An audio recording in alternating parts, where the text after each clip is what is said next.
إن الله وملائكته يصلون على النبي يا أيها الذين آمنوا صلوا عليه وسلموا تسليما اللهم صل على سيدنا محمد وعلى آل سيدنا محمد بعدد كل داء ودواء وبارك وسلم عليه وعليهم كثيرا اللهم صل على سيدنا محمد وعلى آل سيدنا محمد بعدد كل داء ودواء وبارك وسلم عليه وعليهم كثيرا اللهم صل على سيدنا محمد وعلى آل سيدنا محمد بعدد كل داء ودواء وبارك وسلم عليه وعليهم تسليما كثيرا كثيرا صل وسلم وبارك على سيدنا محمد وعلى نور جميع الأنبياء والمرسلين وعلى آل كل وأصحاب كل أجمعين واحشرنا معهم بلطفك وكرمك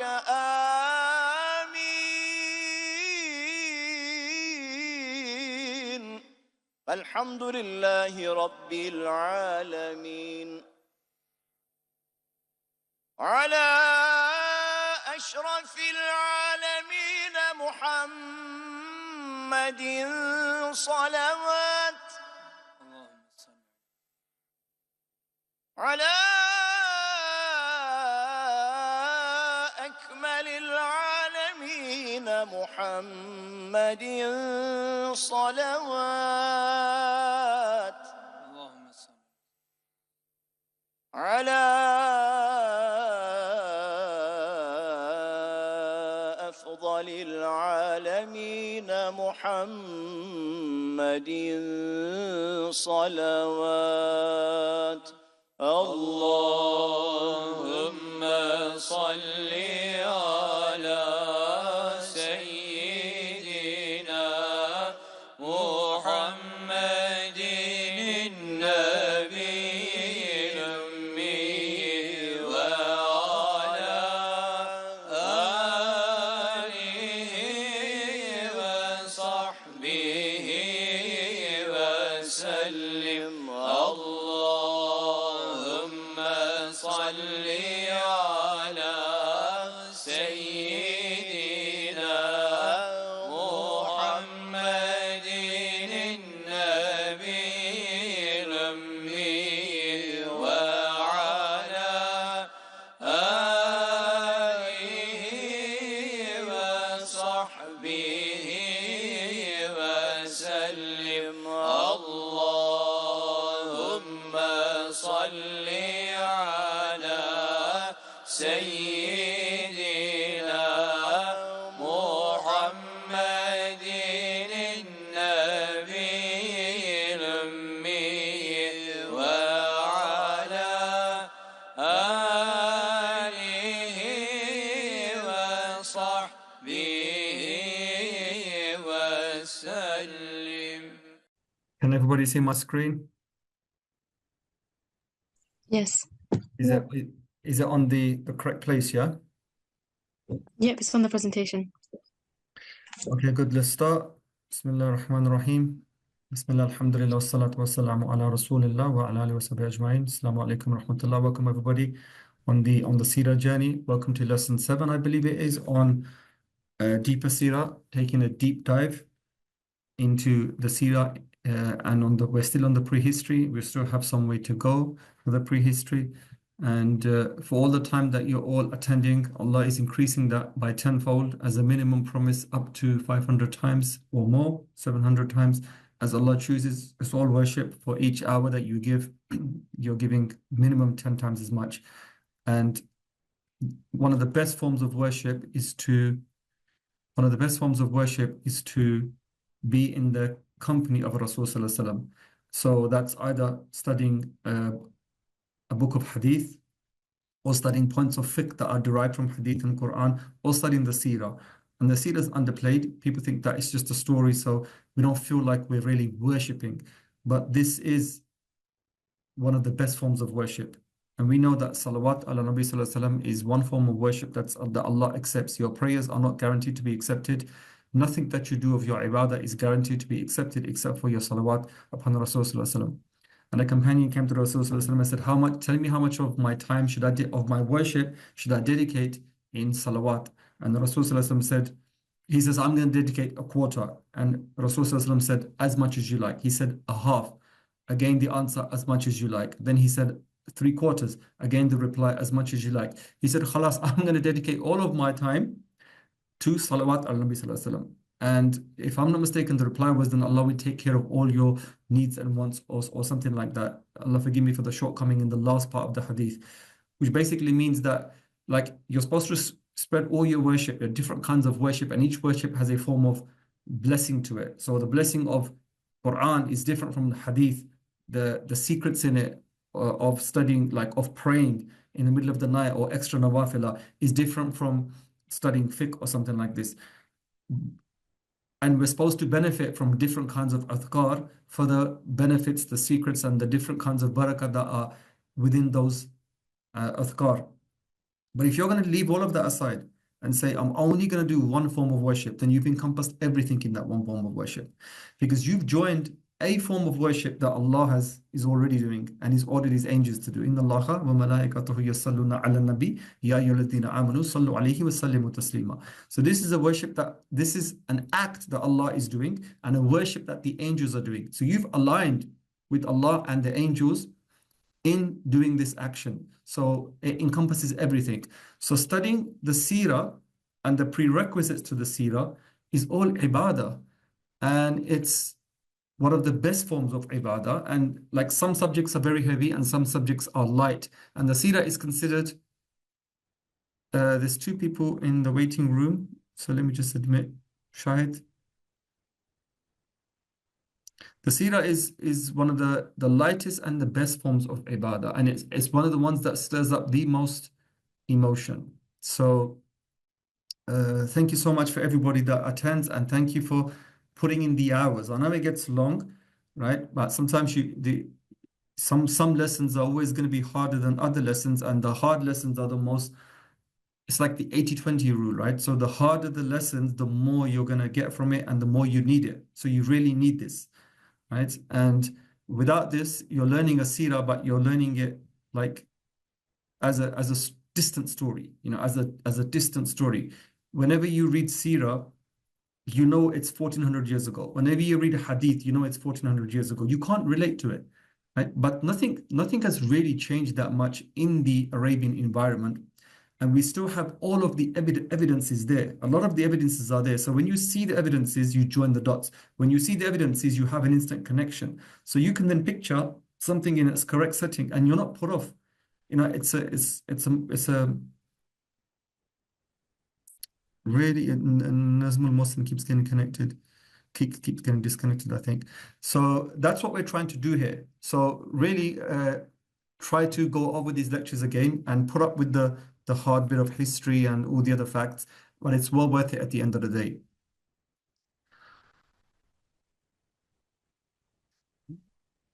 Right, I think, okay. Right, okay, so today's lecture is titled Who Are the Arabs? This is a very important lecture because when people start Seerah, they normally start Seerah from discussing the little bit of information that they are aware of. And every book does this, and every Seerah lecture begins with this, and they take it from Ibn Hisham. So Ibn Hisham starts his Seerah from the pre-Seerah events to do with Abraha in Abyssinia and in his invasion of Yemen, and then he's trying to attack the Kaaba. So they start their Seerah from about 100 years or 50 years before Rasulullah's birth, and they're only concerned with Yemen. So the first question is, what's Yemen got to do with Mecca and Medina? Nothing. Diddly squat. Second thing is that the only pre-Seerah you're presenting is 50 years before the birth of Rasulullah in a tiny part of the whole world that encompasses the Seerah. So everybody comes away, who's ever studied any Seerah or who's ever read any Seerah comes away with, there's nothing to know about Arabia. Am I correct in what I'm saying, or do you agree with me or disagree with me, everybody? No, yes, you are right. Agree. Right, okay, Agree cool. with you. Yeah, so even myself, when I was reading Seerah and going through Seerah videos, I actually literally thought there was not much to know about Arabia. I thought, and as they tell you that it's Jahiliyyah, there was nothing there, nothing worthy of mentioning. And then all of a sudden, boom, we had one of the most spectacular civilizations in the world. This is what I used to think until I did my own research, and there was an explosion of things that came to light, literally like a bomb dropping on you, right? And this is what I'm going to present to you today. It's a two-part lecture, inshallah. Why? Because I don't feel satisfied that I did justice to the lecture. So let's see how far we go. I almost finished it, but I didn't. So I don't want to just leave it in between. So I want to do justice to it. So I'm going to do a separate recording myself and stick it up. You don't need to attend it. You can just watch that yourselves. And then next week, by the way, is reading weeks for everybody to catch up with lectures that they've missed. And it also gives me time to develop some of my own PowerPoints. And there's a pre-recorded lecture on, it's called Man and His Camel, right? So we're going to discuss something in that video about Bedouin culture, which is very important to know as well. So you could just watch that. It's 1 hour because it's made for YouTube. It's not made for a classroom environment. That's something good to watch as well. I won't teach it because you lot would have watched it, and that does suffice. But we will give a few quotes here and there of Bedouins as we get more and more into the birth of Rasulullah. Right, so let's begin. Who are the Arabs? Okay, so I want opinions from more than at least 3 people. Okay, according to you, who are the Arabs?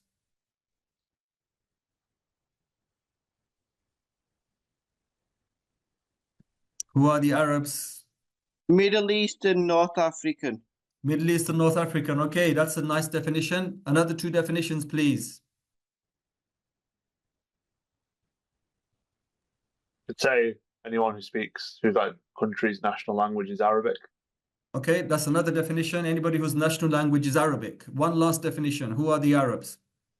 Are they people from the Ishmael Okay, descendants? excellent. Well done. That's probably the best answer. Sorry, my mistake. That's the best answer that I like out of all 3 answers, but that's still wrong. No problem. Right, but it's a good answer, and it's an answer that I want to hear because we can build upon that. Right, so that's why it's good that you said that. Actually, well done for that.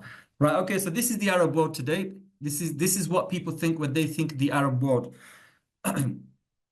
Now, depending on what you call the Arab world, you can add to this or you can take away from this, right? So Malta, the island of Malta is not part of here because somebody mentioned here, it's whoever speaks Arabic. So Malta, the Maltese language is Arabic. It's derived from North African Arabic, but it's not here. You have a few, like for example, if you look at the Horn of Africa, you can see I don't know those countries. It's either Djibouti or Eritrea, right? But then what about Somalia, and what about Abyssinia, right? There are Arabic-speaking peoples in those countries, and some of those countries have Arabic as a second official language. North Somalians, a lot of them speak Arabic, right? And then if you look at the Arab League, some nations are in there, some Arab nations are not in there. Why are they not in there? So we don't get a clear idea from just looking at this map and saying, okay, this is the Arab world and this is not the Arab world. So let's have a deeper look. So this is, the map yes, you had, that was Somalia. I think that Horn of Africa bit, that is Somalia. that is Somalia, right? So that country in the top right-hand side is Somalia. On the right hand side where the Horn of Africa is, that is Somalia, yeah. And the other one on the bottom? Oh, I'm not sure about the one at the bottom, sorry. Yeah, because the Horn of Africa contains 4 countries, which are distinct from Bantu Africans, which are in the interior. So it's Eritrea, Somalia, Djibouti, and Abyssinia. And they're similar in culture, and their languages are a Semitic-based language. So there is some distant ethnic connections with Arabia, which we will look at, inshallah. Thanks for pointing that out. I don't know my map too well until I see the Horn of Africa. All right, so this is the, I don't even know what this is actually.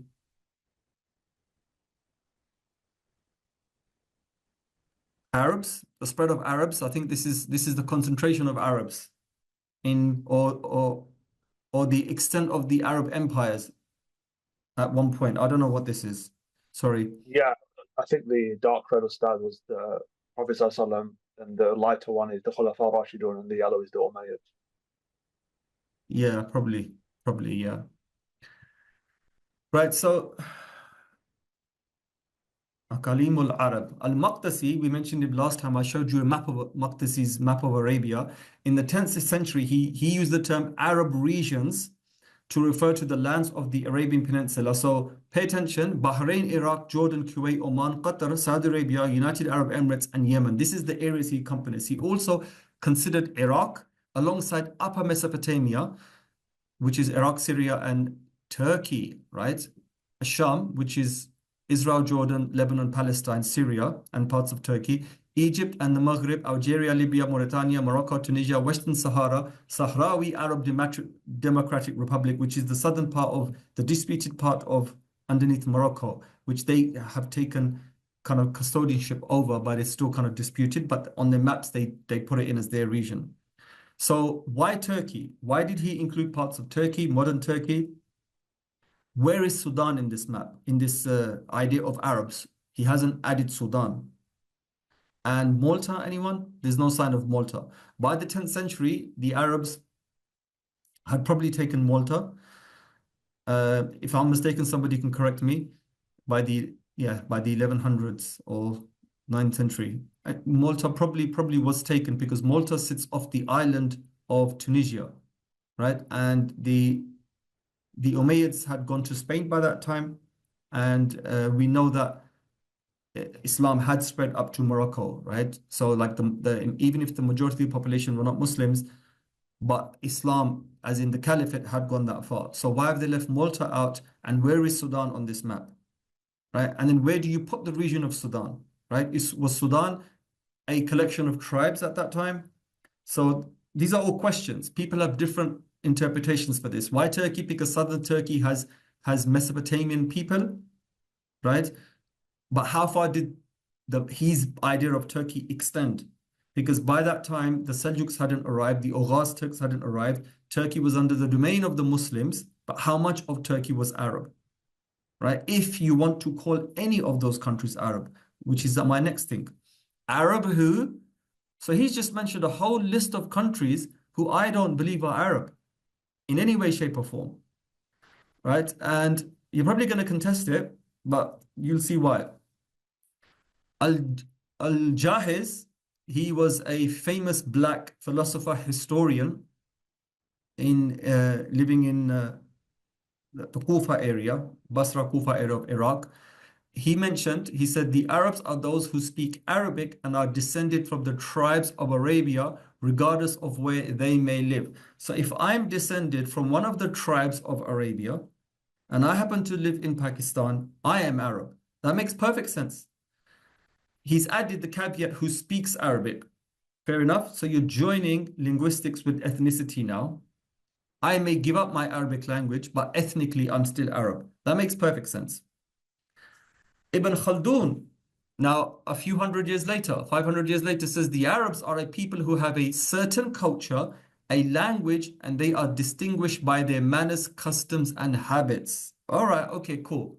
So I know for a fact, this is Ibn Khaldun now, he's added to Al-Jahiz, and I know for a fact, when I was based in Saudi Arabia, that there are certain customs in Iran, which is not Arab, that are akin to all of the Arab heartlands that the North Africans know nothing about. You could have certain customs, you could have certain foods, customs, manners, and habits that are complete in Arabia and in every land around Arabia, but you will not find them in North Africa at all. In fact, when I've gone to North Africa, I've acted out certain customs that I've picked up from being in the Gulf. They've not understood.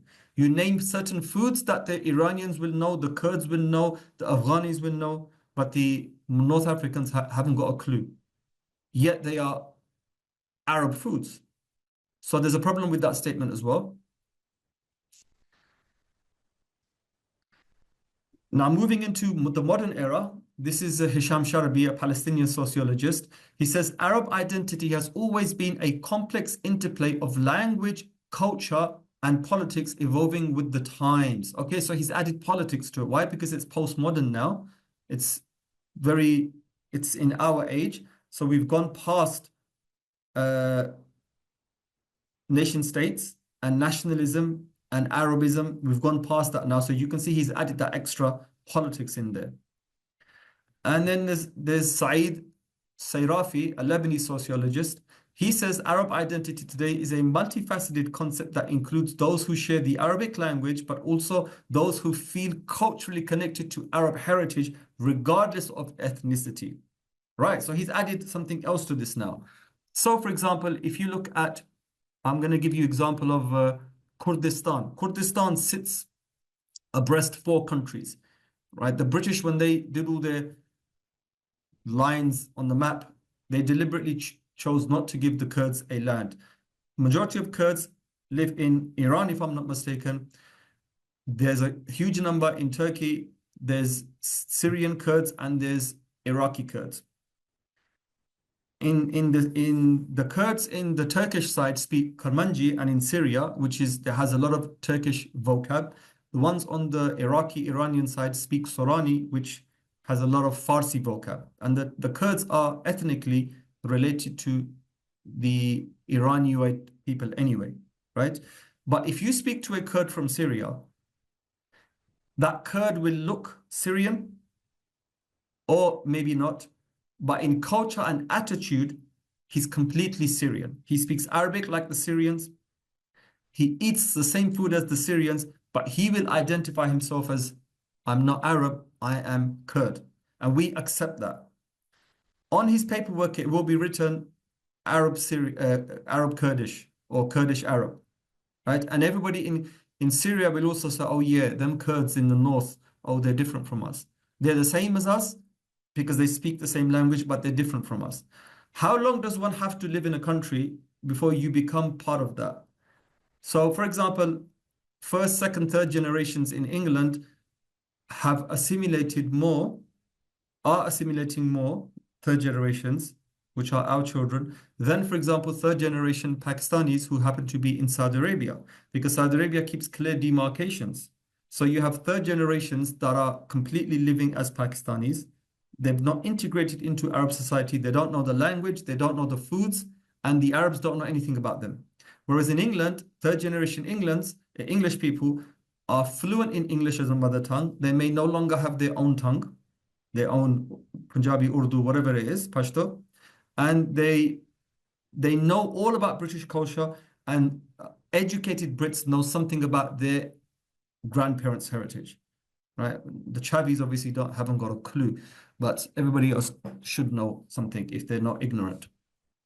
So after a certain amount of time, when do you stop saying I'm Pakistani and I'm British? You may remain, if you keep yourself isolated after 500 years, you may look brown, but for all intents and purposes, you are now British, right? That makes sense. That makes sense. But still, after 1,000 years, people are saying, no, we're Kurds. So what happened to every other ethnicity inside those lands that melted away? And then you have the Kurds that kept their identity. And it's not just the Kurds. We're going to look at other people as well. Nobody here would say, just because you're Syrian, you're an Arab, knowing there's Kurds there. Or just because you're Iraqi Kurd, you are Arab. So what about all the other statements, like Hijaz and Ibn Khaldun and Hisham, right? So all of these are problematic. And the problem started when the Arabs started to say anybody who speaks the Arab language is Arab, right? So this is a semantic and a sociological problem that there is no clear answer to. When it comes to Jews, the Jews are an ethnicity, a social linguistic group, well, not really anymore, but they're tied with their religion. So you cannot separate a Jew from his religion. A Jew is always, you will always think by religion Jew, and by his manners and everything, you know, ethnically, you know that most Jews who profess to the religion are going to be tied to the people of a specific land going back thousands of years. You cannot separate those two, but you can separate that with Islam. You can separate that with Arabish. You can separate that with everything else. So an example would be, if you look at the Turkic Mongol Tungus great family. They don't use this term anymore because we know better now. But the Turks and the Tatar, they look like the Mongols. They have the same manners and culture and similar things due to their geography, due to their environment, but they're not related, right? The Mongols and the Turks, and the Turks encompass Turkey, the Uzbek, Shaibanis, the Kazakh, the Kyrgyz, the Uyghurs, the Turkmen, all of them are related. Ethnically, they are related. But they are not related to the Mongols, even though you couldn't tell them apart. And they're famous for their horse archery, and they call it a Turco-Mongol culture. They're not related. Whereas if you look at the Indo-Aryan or the Indo-European people, so from England all the way to Bangladesh, that's one family. Crosses all of Western Europe. It includes the Slavic nations, which are Serbia, Croatia, Bosnia, Slovenia, Czechoslovakia, Russia, Bulgaria. And then it goes all the way to Iran, Kurdistan, and then into Asia. So you have all of the Afghan races apart from the Turkic races. Pakistan, India, Bangladesh. So the question would be, what about the Armenians and the Georgians? We missed them out. I deliberately missed them out because even though they look the same as even though the Georgians look the same as the Armenians, they're different. Ethnically, they're different people. Their language is a different language and there's no relation. But you're saying, but Indo-Aryan, they're all white. Yes, exactly. They're all white, but ethnically, they are different people.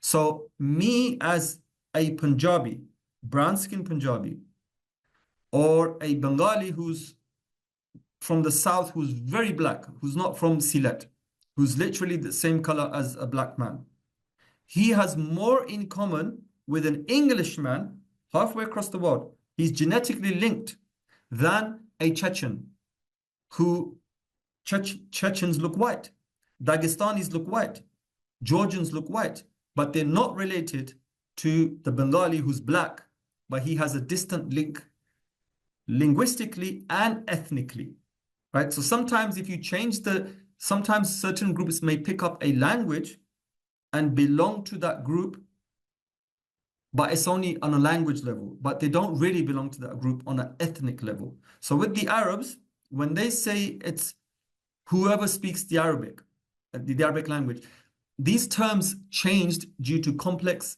geopolitical, sociological conditions, right? And this is a study in sociology, and it's a fascinating study. There's many answers to it, and there's many reasons why the terminologies change, right? So keep that in mind. So I don't buy this idea anymore, 1400 years later, that anybody who speaks Arabic is an Arab.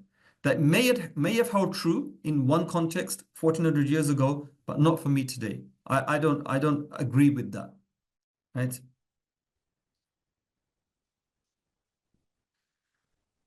My computer is, I don't know why it's a bit slow.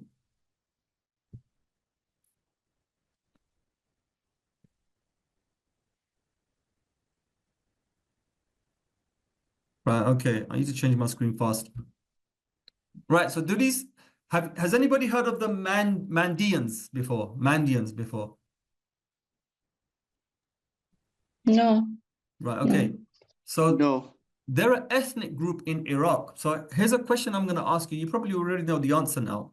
But if you met a Iraqi that looked Iraqi, whatever that means, spoke Arabic, was either a Christian or a Jew or a Muslim or any plethora of other small entities, religious entities that exist in Iraq to this day, you would assume that he's Arab, and you would have a hard time understanding if he turns around and says to you, I'm not Arab. Am I correct in assuming this? Yes. Right. So the Mandeans are an ethnic group in Iraq that to this day say we're not Arab. And who's to contest that? Nobody is. They say we're not Arabs. Even though they speak Arabic, they eat Arabic food, they look like Arabs, they're a sect of Christianity. They claim they're not Arabs.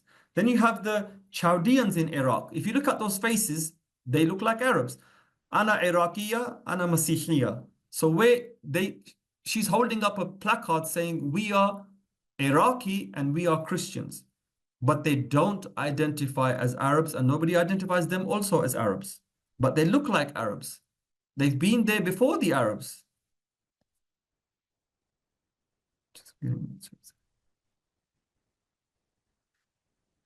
Okay, it's just your phone.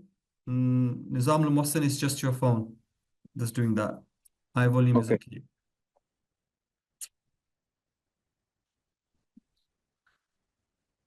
Have you heard of the Assyrians, anybody?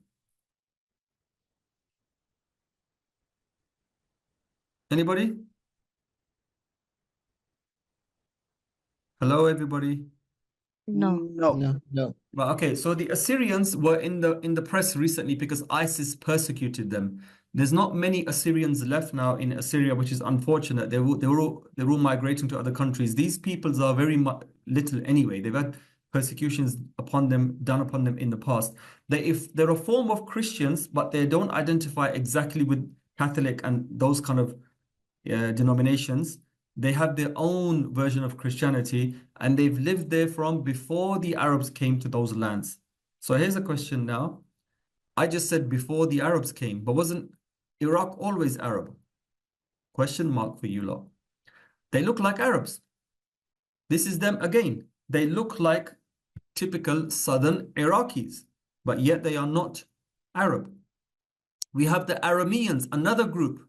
They're Christians in Iraq, and some are in Syria as well, yet they are not Arab. Obviously, we have the Kurds. Look at them. They look like any other Arab person from any Arab land. The only thing that gives it away is their noses. But really, they could be Arabs sitting in a coffee shop in Syria or in a coffee shop sitting in Iraq or in Iran, yet they are not Arabs. And then we have the Copts, the Christian Copts. Have you heard of the Copts in Egypt? Yes. This famous picture was after there was an attack, a terrorist attack against them. Many died in a church atrocity, and Sisi stood up and says, "We're with you. We're all Egyptians." Now, the Egyptians are not originally Arab either. The Egyptians are called Copts, in Arabic Qoptiya, and they are descendants of the ancient Egyptians. Yes, we're talking about not Cleopatra, talking about Hatshepsut and all the indigenous Egyptian peoples. Cleopatra was from a Greek heritage. So these are the original Egyptians. You're looking at Pharaoh faces here, not Arab faces. You're looking at Pharaoh faces. But yet today everybody says Egypt is Arab. But the Copts who didn't convert to Christianity, to Islam, many of them will identify and say, we are Copts, we are not Arabs. But if you speak to them, look at them, interact with them, they speak Arabic. They speak Arabic with an Egyptian accent. And they're Arabs. Right, so that's just some food for thought. We're going to come back to that later on, inshallah. That's just some food for thought. Let's get into the lecture now.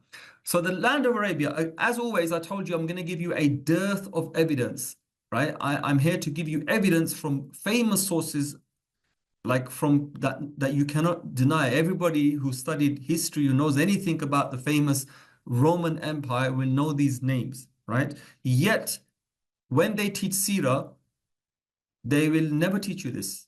They will tell you that it was Jahiliyyah and there was nothing there and that's it.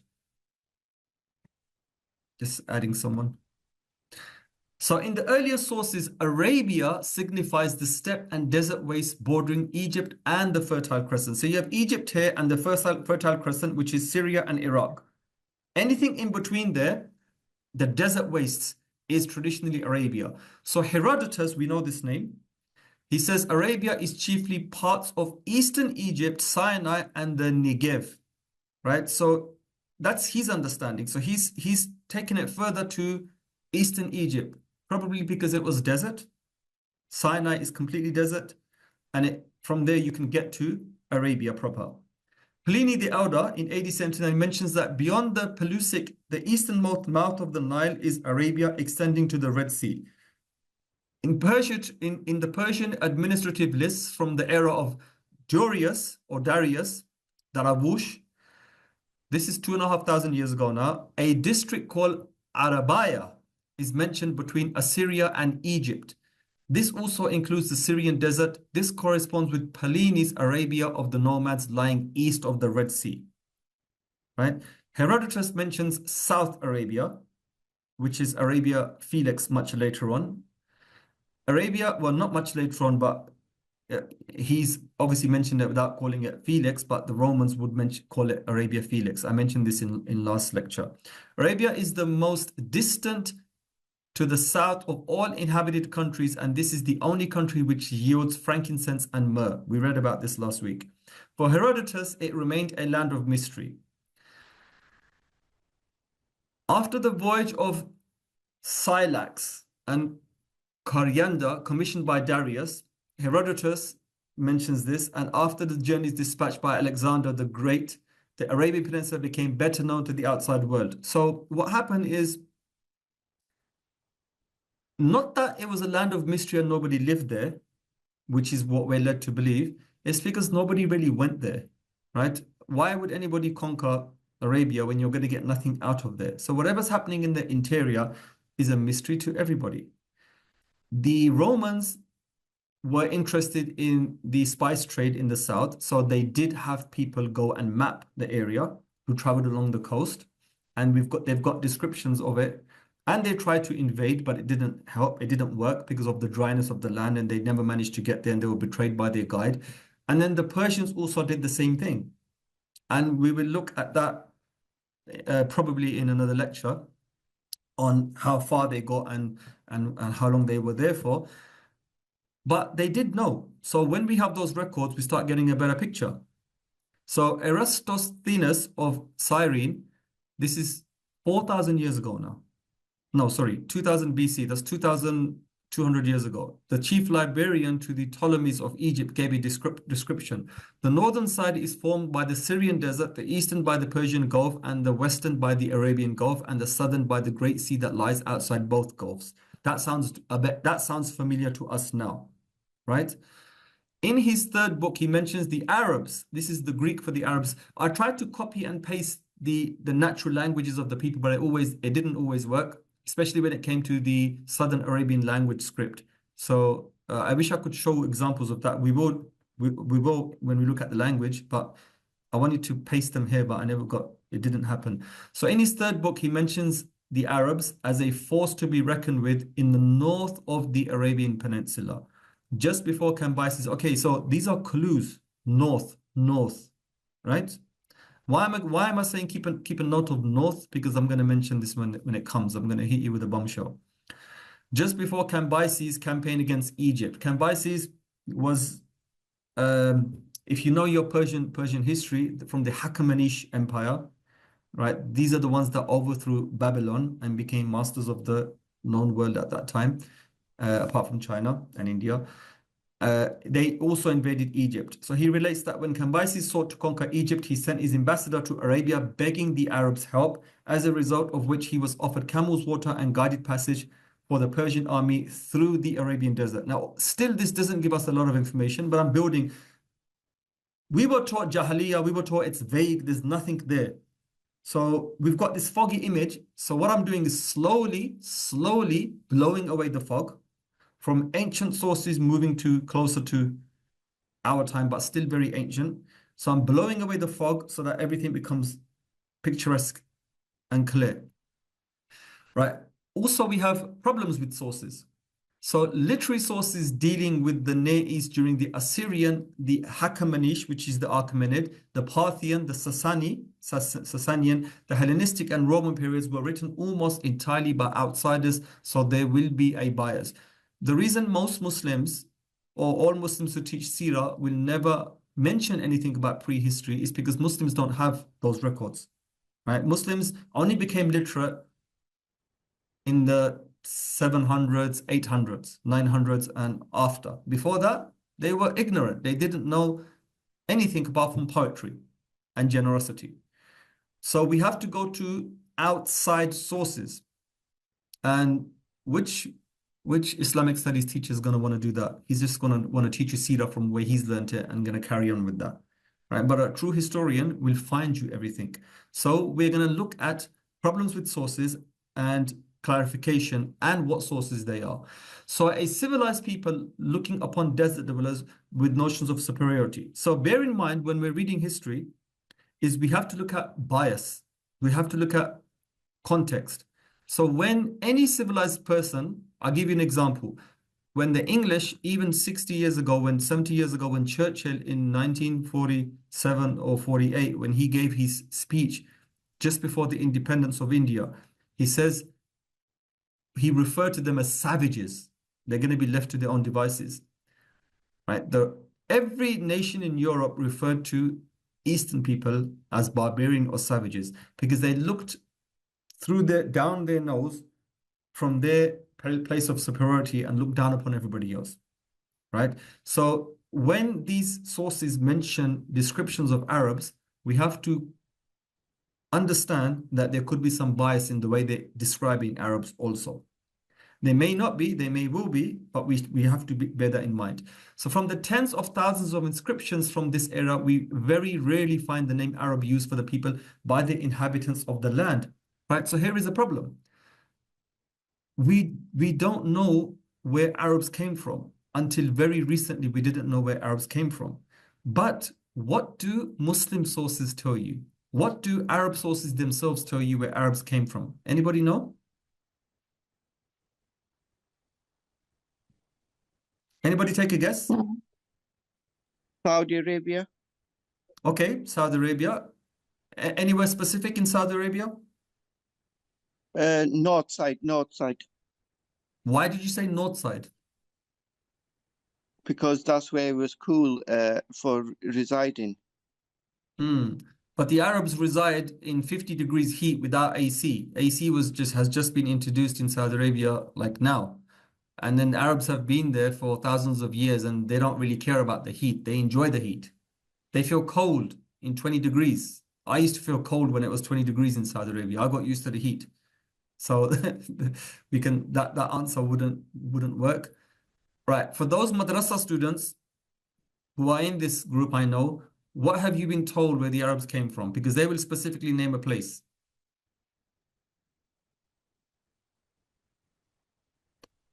Anyone? Give me an answer. Should I name someone?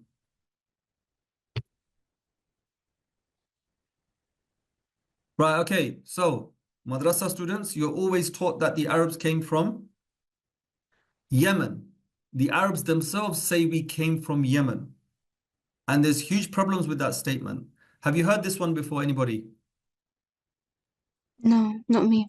Okay, you've not heard this, right? Pick up any book, Seerah book, and it tells you the Yemens came from the south. The Arabs came from the south. Ask the Arabs themselves. Ask anyone from Arabia, where did you come from? They say we came from Yemen. Generally, it's believed by every Arab across the world that they originated from Yemen, right? Now, that argument, even educated historians, Arab historians will give you that argument. Why? Only because of a lack of proper research, right? So I'm here to tell you today that's absolutely not true. And I'm going to give you the sources and you're going to make your own mind up, inshallah. So the Arabs don't even mention themselves. This is one of the biggest problems. We have nothing in history that before Rasulullah, a couple of hundred years before Rasulullah, where we hear the name Arab from themselves. That's the biggest problem. It's never mentioned at all in the ancient North Arabian, Palmyrene, or Nabatean inscriptions. Now remember, those areas are all Arab today. And we identify those people as Arabs, but they never mentioned it for as far back as this civilization went, and we have thousands of inscriptions, it's not mentioned. It occurs in two very specific senses in the Hatran and Old Syriac texts, which we're going to look at.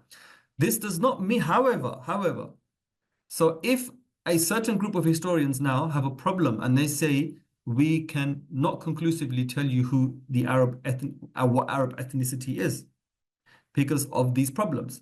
But if you look at it from another side, this does not mean that these people were not aware that they were Arabs. It may not have been relevant, or they refer to themselves with tribal affiliations instead.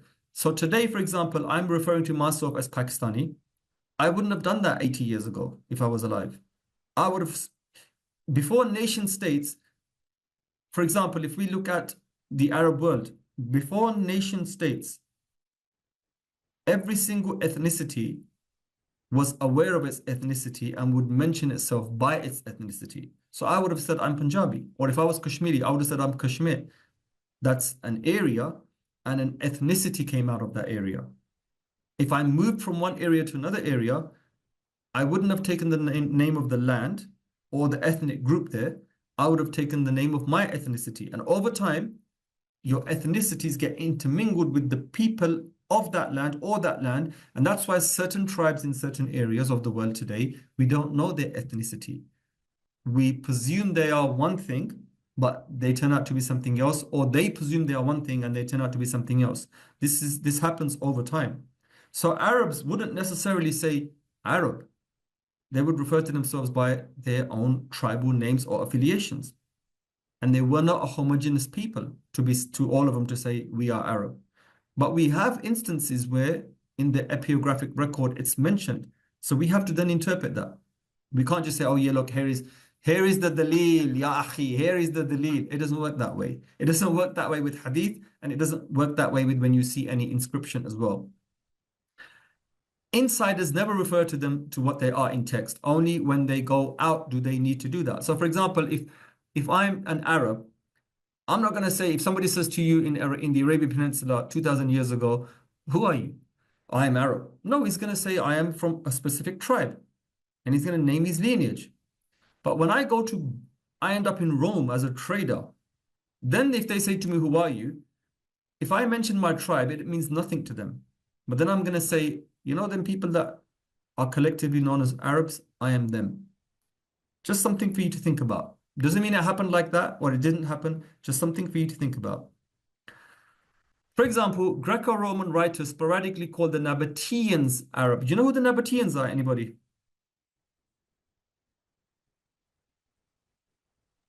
They built Petra in Jordan. They built Petra, yeah, they built Petra.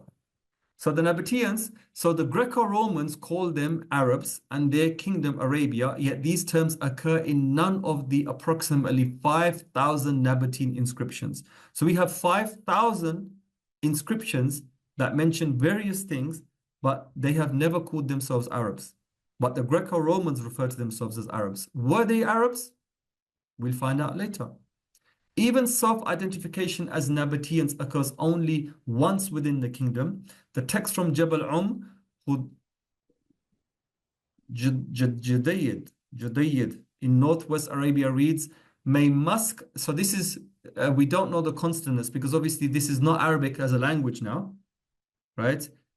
And when we have ancient languages, we don't know the vowels, right? So even in Arabic, when you take away the vowel diacritical, when you take away the diacritical marks, you don't know. So that's why the word Umar, Ain, Mim, Ra, to differentiate between Amr and Umar, they always put a wow.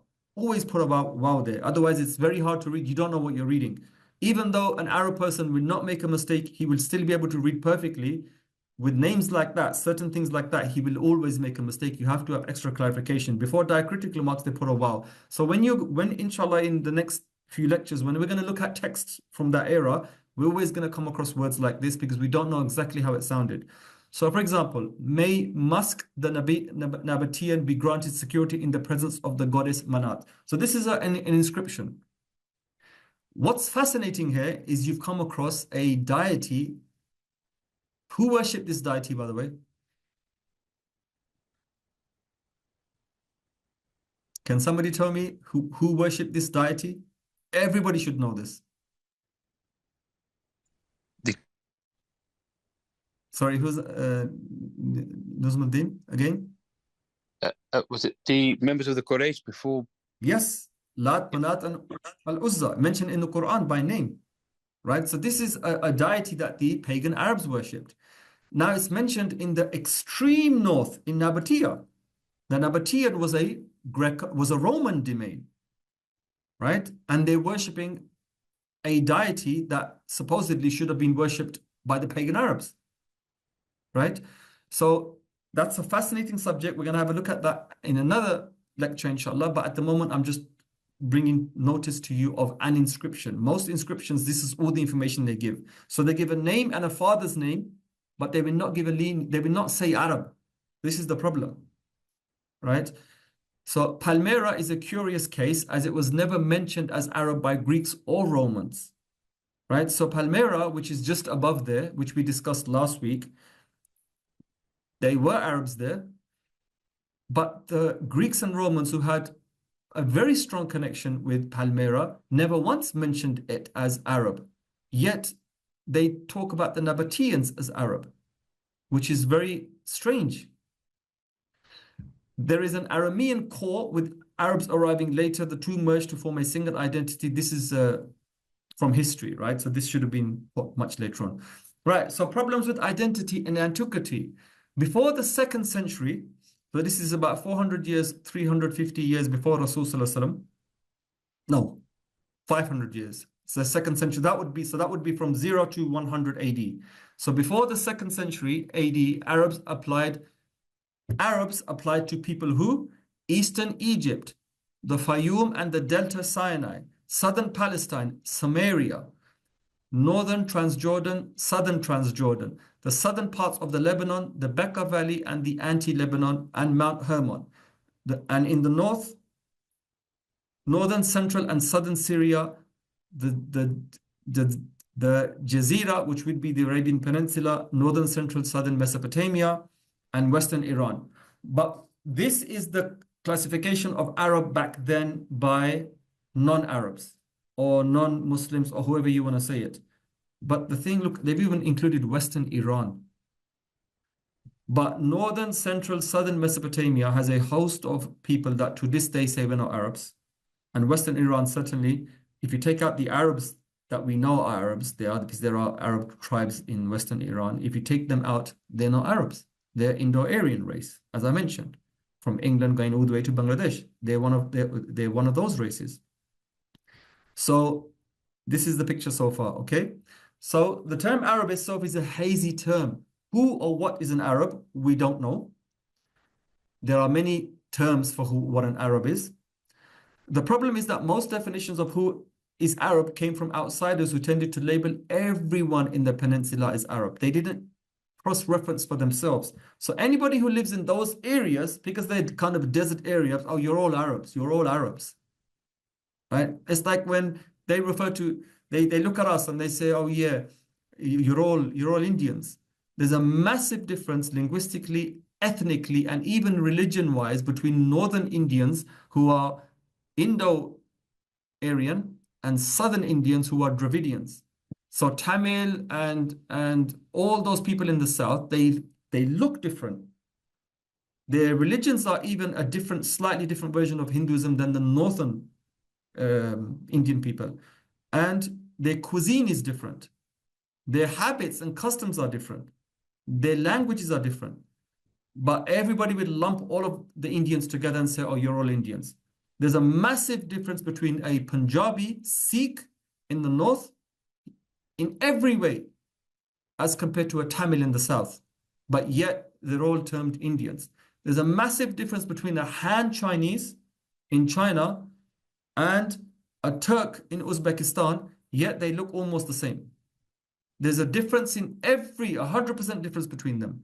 There's a massive difference between a Korean who looks like a Chinese, if you don't know your differences, and someone from Vietnam, who you're going to say, just because they kind of have the same kind of face shape, you're going to say, oh, they're the same people. No, they're not. Ethnically, they're not the same people. Linguistically, they're not the same people. Culturally, they're not the same people. So the same way, all of Arabia was lumped together. And when the Arabs came, they said, oh yeah, if you speak Arabic, you're Arab. So it confounded the problem. Why you're asking me is this important? Because Islam emerged from Mecca and Rasul Sallallahu Alaihi Wasallam was an Arab. So don't you want to identify the lineage of Rasul Sallallahu Alaihi Wasallam? That's why it's very important. It's good to know your history. It's good to know. And don't forget, the Jewish Orientalists will have you believe, not regular Jews, but the Orientalist branch. They say that the Arabs or the Muslims joined their lineages through Abraham. So they're not related. The Arabs and the Jews are not really related. They just kind of forged a family tree. So remember I said to you, as part of this course, we're learning rebuttals to the Orientalists. And that's why we need to know this. If you present a Seerah to an Orientalist, he's going to say, you know what, I don't even believe in your Seerah because I don't even believe in your terms. I mean, who's an Arab? And then there's your problem. Oh yeah, the Seerah started from Abraham and his two wives, and one went to Mecca and one Sarah stayed in Israel and then Palestine, and that was the line of the Israelites, and then this was the line of the Ishmaelites, the Arabs. He's going to say, hang on a minute, I don't even believe this. He's going to say, what are you talking about? So you need to know the answers to present to people. Otherwise, they're going to say, forget the Seerah. Which is exactly what they do. Right? If you read Orientalist works, this is what they do. So you have to prove everything. So by the end of the Hellenistic period, populations from Eastern Egypt throughout the Fertile Crescent to the Arab-Persian Gulf, around the edges of the peninsula, and even in Seltran Iran, had been labeled as Arabs and their homeland Arabia. Even today, people mistake Iranians for Arabs. How many people used to believe that Iranians and Arabs were the same people? Answers, please. No, they aren't. No, I didn't. Yeah, I did when I was younger. I thought Iranians and Arabs were the same people. So after the Roman annexation of the Nabatean kingdom in AD 106, they called it Provincia Arabia. Thereafter, a person from that area, regardless of ethnicity, was considered Arab. You see that problem there right now? We don't know what the inhabitants of the peninsula thought of it as Arabia. Probably not. Such massive geopolitical concepts didn't occur to people living in relatively small groups. But we need to clarify this problem, right? We need to, because we label ourselves Arabs, we present evidence from our Seerah, which they don't buy. We can use the Quran. Yeah, Allah says in the Quran, I've revealed Arabic to you in a clear Arabic tongue. So then who are the Arabs? So here, if you look here, last week I mentioned you have Arabia Deserta, that's northern Arabia. We mentioned, I showed you that in pictures last lesson or 2 lessons ago as well. The Romans called it Arabia Deserta. And then we have on the left-hand side, Arabia Petraea. You can't see it, but it's there. You can just about make out the writing. It's where Jordan and Israel are and Sinai are today. You can see it there. Because it's called rocky. Petraea means rock. it was rocky Arabia. Deserta means desert. And at the bottom, they had Arabia Felix. Arabia Felix means happy Arabia. Why? Because it was very green and lush. And we saw that as well. The Romans named the southern part of the peninsula Arabia Felix, yet these people made a clear distinction in themselves as Arabs.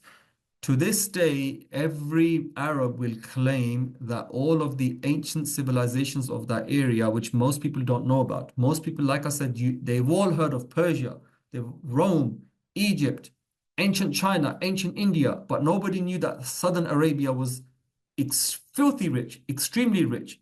We saw how green it was. We saw their produce of frankincense and myrrh and other spices, and they had a massive role to play in shaping world events.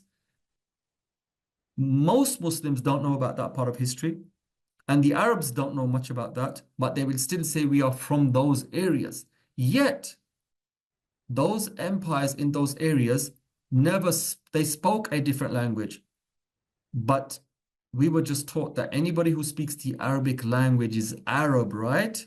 That's the mantra for 1400 years. Anybody who speaks the Arabic language is Arab, but they didn't speak Arabic. Culturally, they were different. They even worship different gods. So how can you say they are Arab, and how can you further say you descended from them? You see that problem right there. I was speaking to another historian a while ago, and we had an argument about this. He's going to teach the Seerah soon, inshallah. And he was adamant that the Arabs originated in the south. And I said, no, they didn't. And I gave him examples. And he insisted. He says, it's known, right? And then when I gave him a few evidences, he hesitated for a second, but he was still adamant that no, the southern Arabia is the heartland of the Arabs.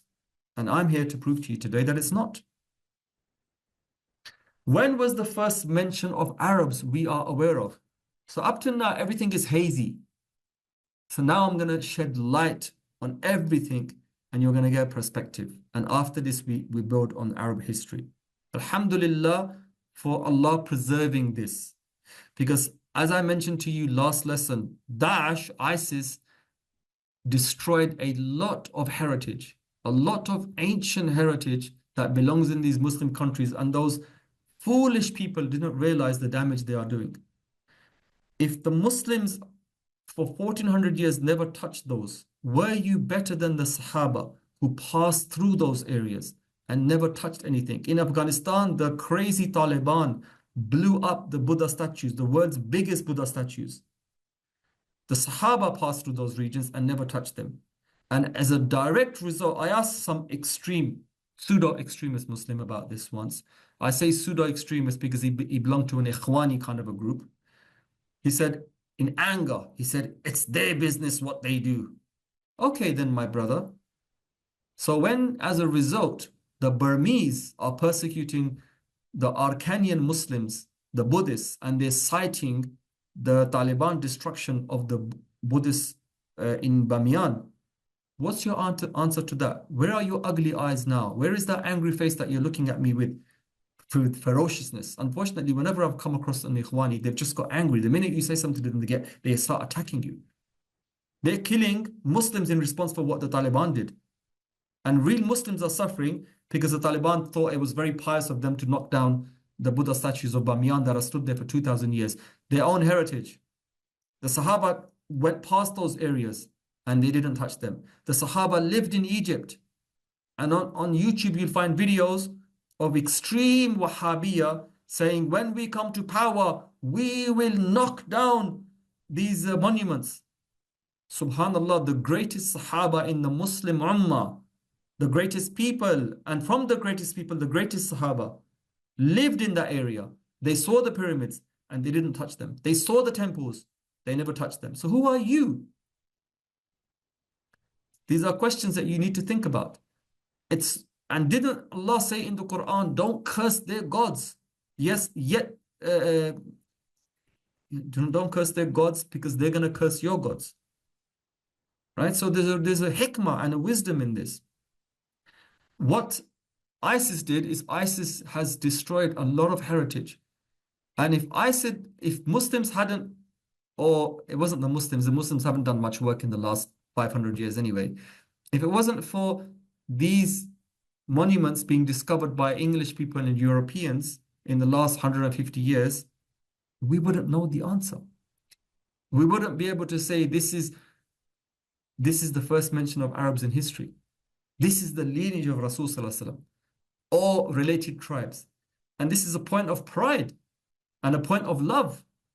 And that connection would have been severed forever because of self-righteous, idealistic Muslims who think they know better than even the companions. May Allah remove them from us. Alhamdulillah for the saving of this. Then we found these two beauties. From looking at these, what can we say about these?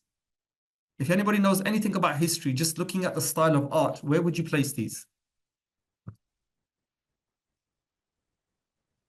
Anybody? Does that look like a Chinese? Does that look Chinese to you? Answers, come on, people. If it's no, say no. Does it look Babylonian? The beard, Sorry? the beard on the left, does it look a bit Babylonian? Ah, we're getting warm now. Very, very warm. Clearly, it's Babylonian or Assyrian or Akkadian or Sumerian. Yes, you're right. Okay. These two stelae are Assyrian, right? The name Syria actually comes from Assyria, the Assyrian kingdoms. That's where the name Surya comes from today.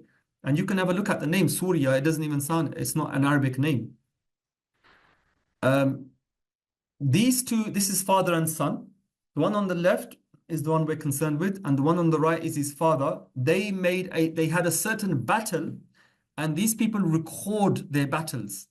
And this is information that 3,000 or 4,000, 5,000 years later gets to us, and we can interpret our own past. Yet ISIS and Taliban and Wahhabis think it's pertinent to destroy these things. So may Allah guide everybody. These are known as the Qurh monoliths. The monoliths were discovered in 1861 by a British archaeologist, John George Taylor, who was the British Consul General stationed in the Ottoman Vilayet, it should have been, Vilayet of Kurdistan, in a town called Kurk. Kurdistan doesn't tell us anything in today's map, right? Because Kurdistan was a vast area encompassing 4 countries. 2 Assyrian stelae, they're called, that contain a description of Ashur, Nasirpal, the second, and his son Shalmaneser. Shalmaneser, under another name, is famous in the Bible. Ashur, Nasirpal, so the name Ashur gives it away, right? So just like we have Abdullah, all the Semitic people, they tended to have their name added to the name of their God, right? So as I mentioned once before, like the Israelites, like Michael, right? Michael, the name of the angel. Jibra'il, which is an Aramaic name. The Il at the end, El, is the name of Allah in their rendition. So Ashur is a Assyrian deity, right? So straight away, you can see it's a link to the Assyrian religion. Remember, Assyrian Christians, right? The Assyrian Christians do not refer to themselves as Arabs because they're not Arabs. This particular person here, who takes the name Ashur Nasirpal and his son, were from Iraq, yet they were not Arab. The Shalmaneser monolith contains a description of the Battle of Karkar. This battle is very, very famous for 2 reasons. One reason is it's the first mention in history of Arab. And it's mentioning a king that was mentioned in the Bible, and it's a mention of the first mention in history we know, and I think it's the only mention of that king that we have outside of the Bible. So for 2 reasons, it's very, very important monument. This is obviously being copied from there. So this is the text that we have. So this is the first mention of the Arabs. Arabs designated for a group of people documented from the 9th century BCE to the present. So we're looking at 2,900 years ago, approximately, this is the first mention of a group of people that call themselves, or others call them, Arabs, right? How much before they went, we don't know, but we know that this is the first time in a tested history that the name Arab comes up. It first appeared as the epithet person Ginibu, Arabaya. So we're looking at the Assyrian language, which is a Semitic language related to the Arabic, and this is how they pronounced it. Arba'a. Right? I don't know if there's a glottal stop at the end. Only a Syriologist would be able to tell you that, but it looks like there is. Like you have Tuqa, Liqa, and those kind of names in Arabic today. Ginibu, the name Ginibu, the Arabic name for that would be Jundab, grasshopper. Right? Remember last lesson I told you that 2 lessons ago that Arabs had strange names? They named themselves very, very, very strange names. So this particular chief or commander or whoever you want to call him, he went by the name Grasshopper. Jundab in Arabic, Gindubu in the related Assyrian language. He brought 1,000 camels to the Battle of Karkar in northern Syria in 853 BC. Now, the Arabs had no beef. Those desert people who are identified as Arabaya, right, and camels, surprise, surprise. Camels are inherently in the desert and related with Arabic people. And this particular person had no beef with the mighty Assyrian Empire, the world's superpower at that time. But because they sat astride trade routes, remember the trade I told you about last lesson? They had a vested interest to join with all the other tribes in Syria against the encroachment of this particular guy, Shalmaneser. So name on lists of kings of Syria in monolith inscription for Kirk in Assyrian describing the Battle of Karkar. Okay, so this is it again. This is in the British Museum. I think this is this is taken from the British Museum. Beautiful piece of art. This is it again. And this is the text. And it's located, Tal Karkar is located in the Hama Governorate in Syria. It has a continuous history of 10,000 years. So it's been inhabited for 10,000 years. Can you see that hill there? In Arabic, they call it Tal. In English, they call it Tel. Right? So that's an ancient city buried underneath there. And dotted across the Muslim world are atalals that the Arabs call ruins. And over millennia, the people would find certain things, but they never really dug. They would just discard or use as waste material or recycle things, cuneiform tablets and stuff like that. It was only when the British really went and started digging that for the first time, most people that were mentioned in the Bible came to life. So Ramses all of a sudden spoke. Nimrod all of a sudden spoke, if we identify Nimrod with whoever we identify him with from those sources. Otherwise, we don't have a clear definition of who Nimrod was. And these ancient people in the Bible that the Bible referenced, for the first time, we believe those stories now. We say, hang on a minute, the Bible talked about people we thought were fairy tales, but they actually existed. And here is the proof. And subhanAllah, Allah allowed this to be buried for thousands of years and only to be dug up 150 years ago by English people who went with who were on their rampage of colonialism, and then certain scientists and archaeologists and sociologists went along and anthropologists, and they said, please let us dig here, and the British would give them commissions and they would dig. Napoleon did the same thing in Egypt. The Rosetta Stone was found. Another very famous stone was found in Iran that allowed us to interpret those languages. We only understand those languages due to chance findings of stones that had 2 or 3 languages written, and we just happened to know one of those languages, and we, by word association, we managed to translate dead languages. Allahu Akbar. Today we can read what those people had to say when those languages were dead. So there's 2 mounds there. Unfortunately, ISIS got there between 214 and 17. Parts of it were destroyed and looted by the Turkestan Islamic Party. The Turkestan Islamic Party is a terrorist organization that was founded in Pakistan or or in the border areas of Pakistan and the Uyghur lands, because Pakistan's other border touches China, and that's a Turkic area. They're Muslims. They've been persecuted very severely by the Chinese, and the Muslim Ummah is very quiet on that. The Pakistanis themselves are very quiet on that because they don't want to break their contracts they've got, those lucrative contracts they've got with China. Those people are Muslims. And obviously, where you terrorize a population, you get terror groups emerging. So the Turkestan Islamic Party was founded by somebody who the Pakistanis killed in 2003. The party lives on, and a faction of it went to fight in Syria with Daesh, right? So like even the Uzbekistan Islamic Party, a faction of it went to fight. And then now on their flag, they have the Daesh, they have their own flag and the Daesh flag, right? So many extreme terrorist groups gave allegiance to the most extreme terrorist group in the world, which was Daesh. And they ended up causing damage to this place. Sadly, you'll see that many times over many lectures, I've shown you stuff and that I've said ISIS has damaged it. And it breaks your heart when you're watching the videos on YouTube when they're actually breaking these things or blowing them up. Because those ignoramus people don't know what they're blowing up. So the Battle of Qarqar was fought in 853 BCE by Shalmaneser III with an allied army of 11 kings at Qarqar. This battle notable for having a large number of combatants than any previous battle and the first instance of some people entering recorded history such as the Arabs. And it's been recorded. This is the site today in Syria. 2 mounds of debris going back 10,000 years of human civilization in that site. Here it is again. And there was actually 12 kings, but they said 11 king alliance is listed, right? So it just sounds better. You know, when you say, like when you say 10, really when there were 13, you'd round it off.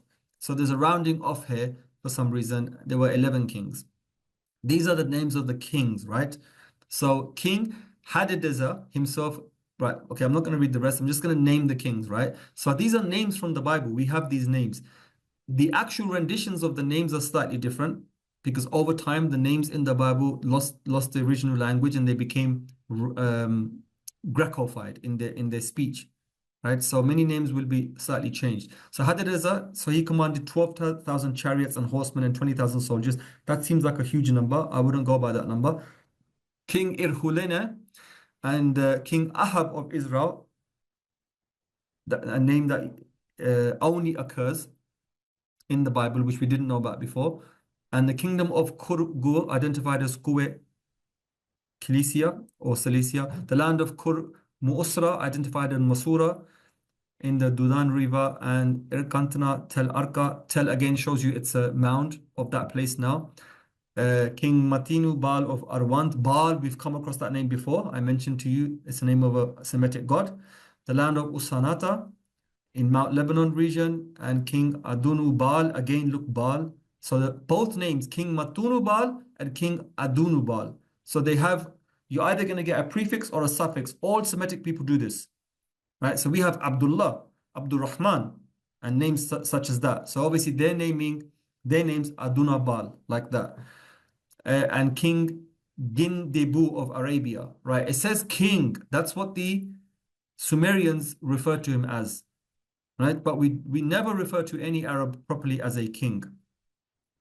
King Gindebu of Arabia sent 1,000 cavalry, and King Ba'asama, son of Ruhiba of the land of Ammon. Ammon today is Jordan, the Ammonites, right? So the Ammonites, the Edomites, and Edomites, the 3 kingdoms that were around at that time in the region of Jordan. This is predating the Nabateans and the Romans. This is very long time ago.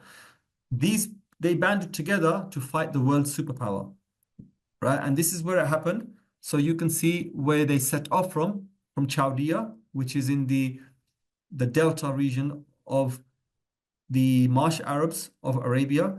And then, by the way, the Marsh Arabs, have you heard this term Marsh Arabs before in Iraq? Anybody heard the term Marsh Arabs? No. It's arguably, right, it's arguable that they're not even Arabs.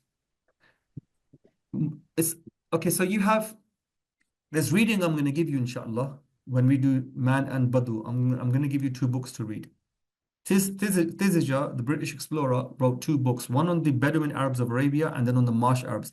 The Marsh Arabs is southern Arabia. They are very, very dark and they live a life that's completely different from all Arabs because Arabs are associated with Bedouin and desert, right? Desert and Bedouin, straight out. The Marsh Arabs live in reed huts and their mode of transport is reed boats. And they travel along the marshes that cover the southern region of Iraq. And because Saddam Hussein thought that they were traitors, he drained those marshes. And those marshes have been there for thousands of years. And remember I told you, each time you do an act of destruction like this, you destroy history. The Marsh Arabs live in houses. They have big halls that the men gather in, like ashiras gather in like their own private halls. And they're made from reed. The whole structure is made from reed.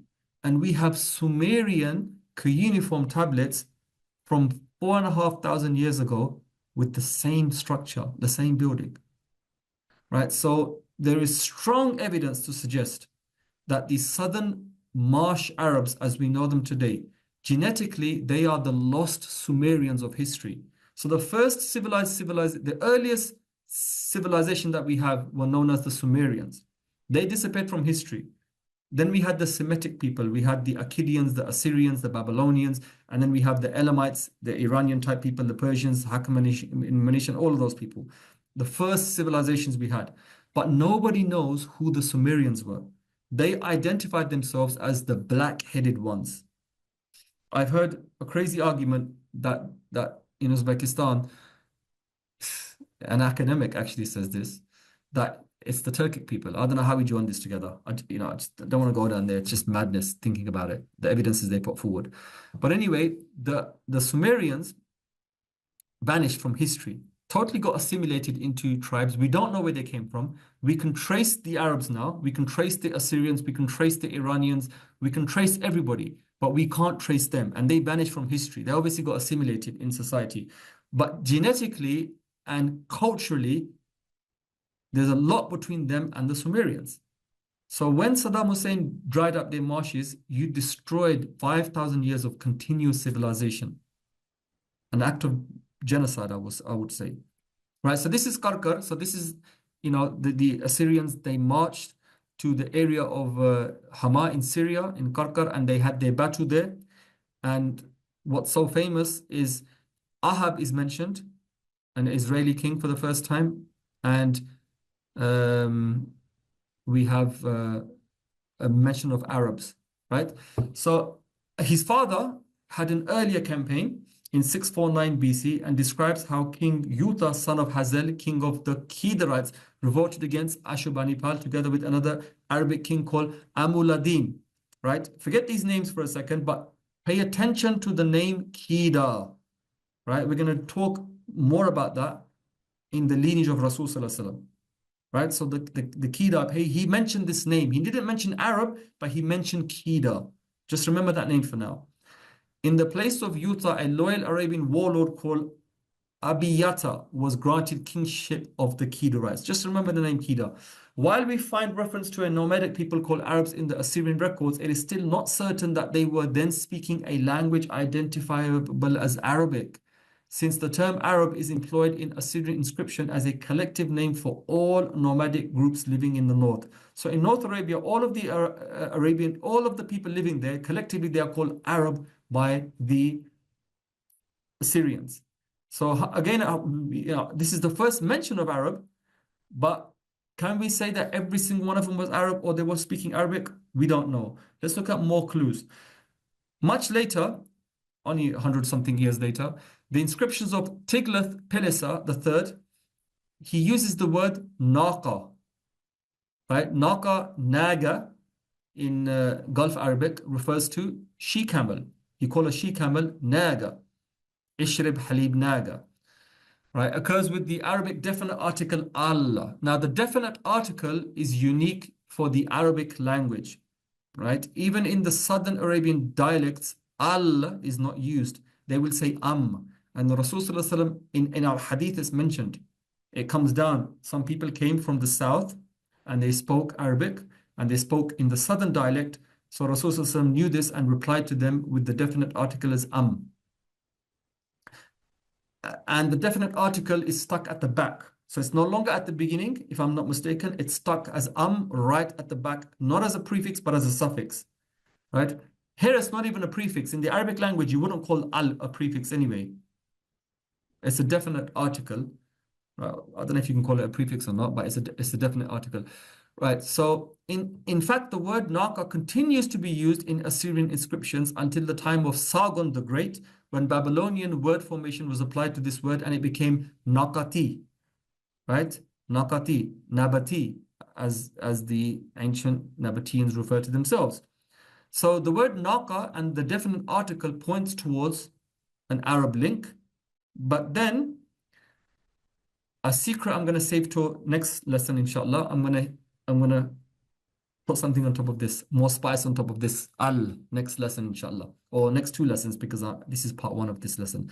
So the camel was most strongly associated with desert dwellers, right? So here is from the time of Tiglath-Pileser, they would make these stones and commemorating their achievements. So some of them would carve in cuneiform in the Assyrian or Aramaic, Imperial Aramaic. Some would have pictograms like this.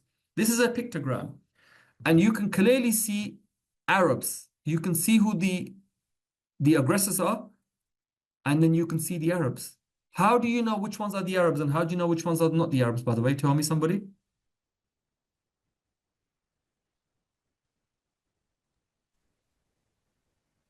Beards.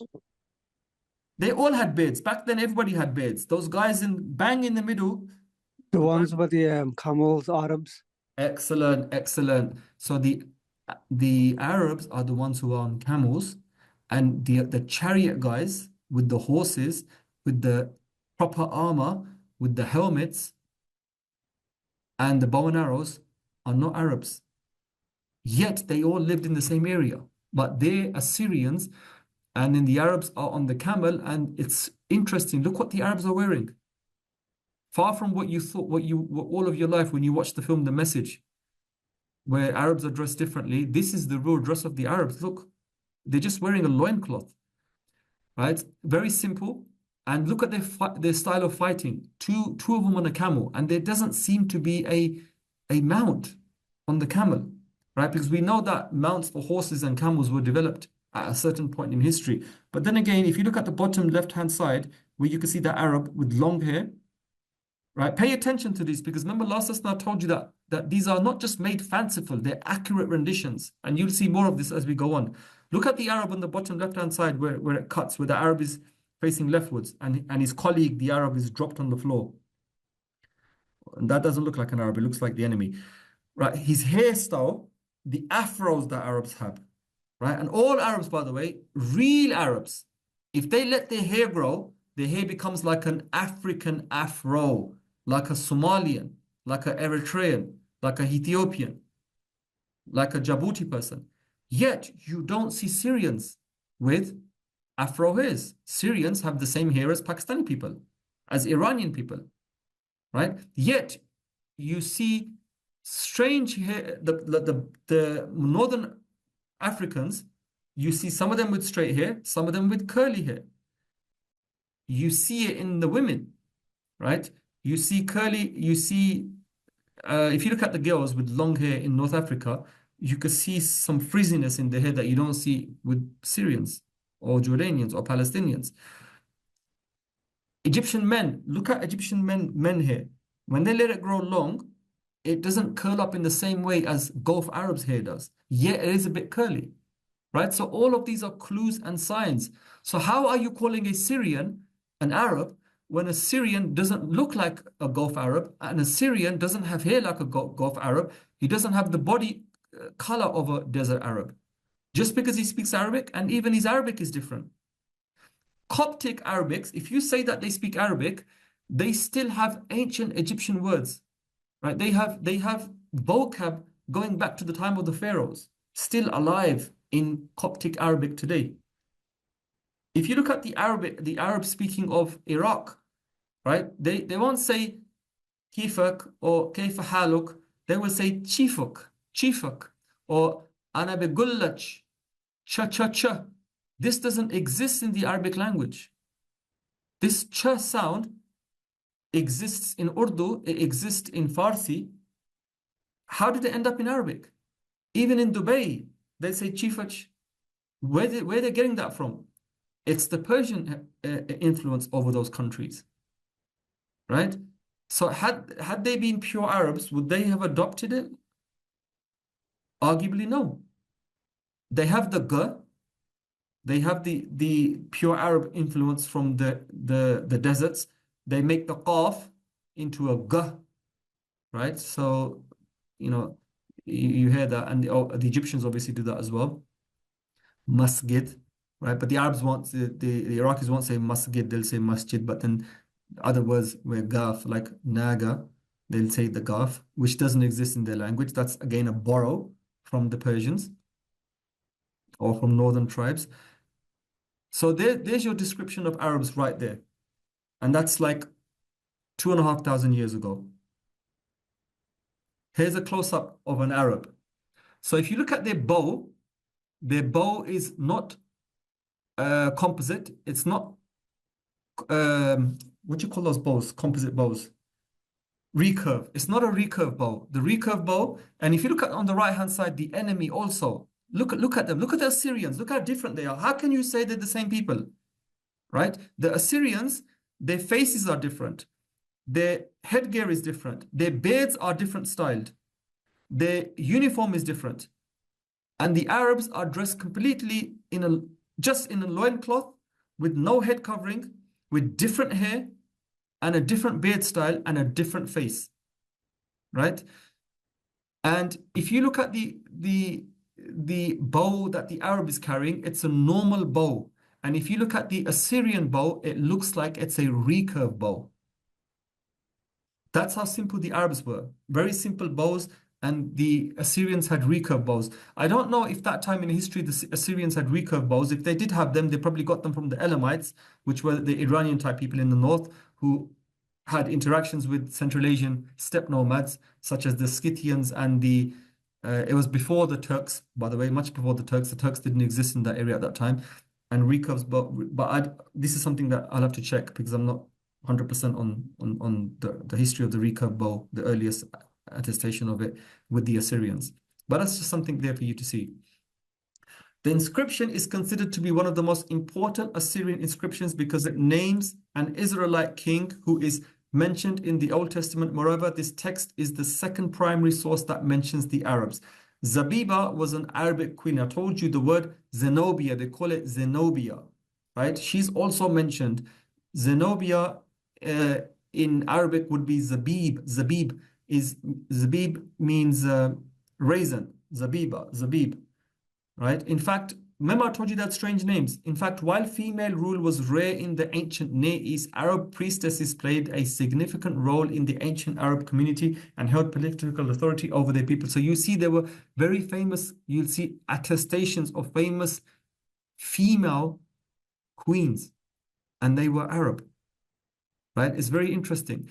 And also, when Abdul Muttalib wanted to sacrifice his son, where did he go? He went to see a female priestess around Yathrib region to get an answer. And the answer she gave, she said to him, "What's your blood writ?" Meaning, if you kill someone, what is it? And he said 10 camels. And she says, "Go and multiply." And she goes, "Whatever it is." And he kept doing it till 100 camels were sacrificed. We'll look at that in the Seerah, inshallah. And that's Islam adopted that. So in the religion of Islam today, right, you have the blood writ, right? So you have blood money, right? You give blood money. This is an ancient Arabic custom that predates the Quran.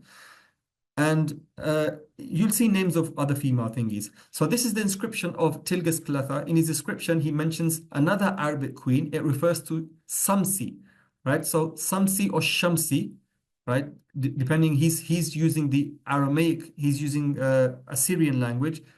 In Arabic today, we'd Shams, right? The sun. But obviously, it wasn't called Shams in Assyrian, it was Samsi or something like this. Remember the suffix at the end. So as for Samsi, queen of the land of Arabia, that's what he's named it. At Mount Sakari, her. So these are gaps in the actual text, right? So the archaeologists have to fill them in themselves or leave them empty. Her net camp, and she who took fright at my mighty weapons, brought to Assyria to my presence. Right, Assyria is a Greek rendition. You can see straight away, like Nigeria and Libya, and these names, these are European renditions, right? Roman or Greek or Latin, sorry, renditions. So Assyria was known as Ashur back then, right? From their god Ashur. Just like Arabia wasn't known as Arabia or whatever, Syria, Surya, from the same thing, Ashur. So you have to look at it from the proper name perspective, right? Installed an official administrator over her and 10,000 soldiers I made bow down to my feet. The people of Masa, Tima, Sab'a, Haifa, Baduna, these are names who dwell on the border of the countries of the setting sun, western lands whose place is far away. The fame of my lordship and of my heroic deeds they heard. They brought before me gold, silver, camels, she-camels, all kind of spices, their tribute as one, and they kissed my feet. Their gifts I appointed EDB Ulu as the rebound of the gatekeeper facing Egypt. The inscription indicates that Tiglath-Pileser defeated this coalition and brought all its leaders to his city to kiss his feet. The Arab queen Samsi and her tribute to Assyria are mentioned in another Assyrian inscription. This inscription mentions the Sabaeans in the north, which is interesting as it. I thought about that. I forgot about that actually. Let's enter her. The Sabaeans we look at is a South Arabian kingdom that are not Arabs. Right, and it's mentioned here by Assyria, which means that they were so powerful that they ended up securing and safeguarding their interest in the north, trade interests, right? So they ended up in the melee as well, probably knowingly or unknowingly. They ended up in the middle of all of this war going on. The tribute was, and also it's very important because nobody believed that the Sabaeans had any form of, they were mentioned anywhere outside. Right, and we didn't believe that they had monuments. So the stories in the Bible related to Saba, the Queen of Sheba, we thought were just stories until we found the evidence, which we'll look at later on, inshallah. The tribute was heavy and many Arab warriors were killed. Moreover, Tiglath-Pileser appointed an officer as a political agent to supervise Samsi and her people. So it basically annexed the kingdom. As for Samsi, queen of the Arabs at Mount Sokuri, right, thrones to their gods, the military equipment, staff. This is basically the loot he's taking from them and the tribute now he wants. He's like, if you want me to spare you, give me all of this. Moreover, she, in order to save her life, set out like a female onega to the desert, a place where one is always thirsty. I set the rest of her possessions and her tents, her people's safeguard within her camp on fire. Samsi became startled by my mighty weapons, and she brought camels, she-camels with their young to Assyria before me. I placed a representative of mine over her, and 1,000 soldiers knew Assyrian royal inscription. This is the inscription if you want to read the original. So what is really meant by queen? Now, one massive clue that we must understand is Arabs proper don't have kings or queens. So each time a queen is mentioned, you have to understand it in the context of the people that are fighting the Arabs. They will call any priestess, any chief, any sheikha a queen because they are looking at the Arabs from their vantage point of civilization. Queens and kings only exist in civilized places.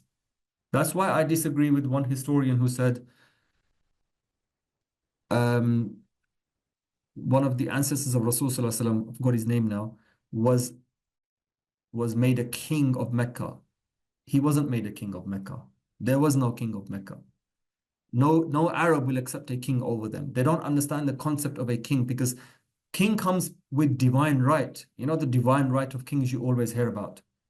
No Arab will follow anybody that they don't have respect for, that doesn't show generosity, and you don't become a king in any Arab land by might or by being enthroned.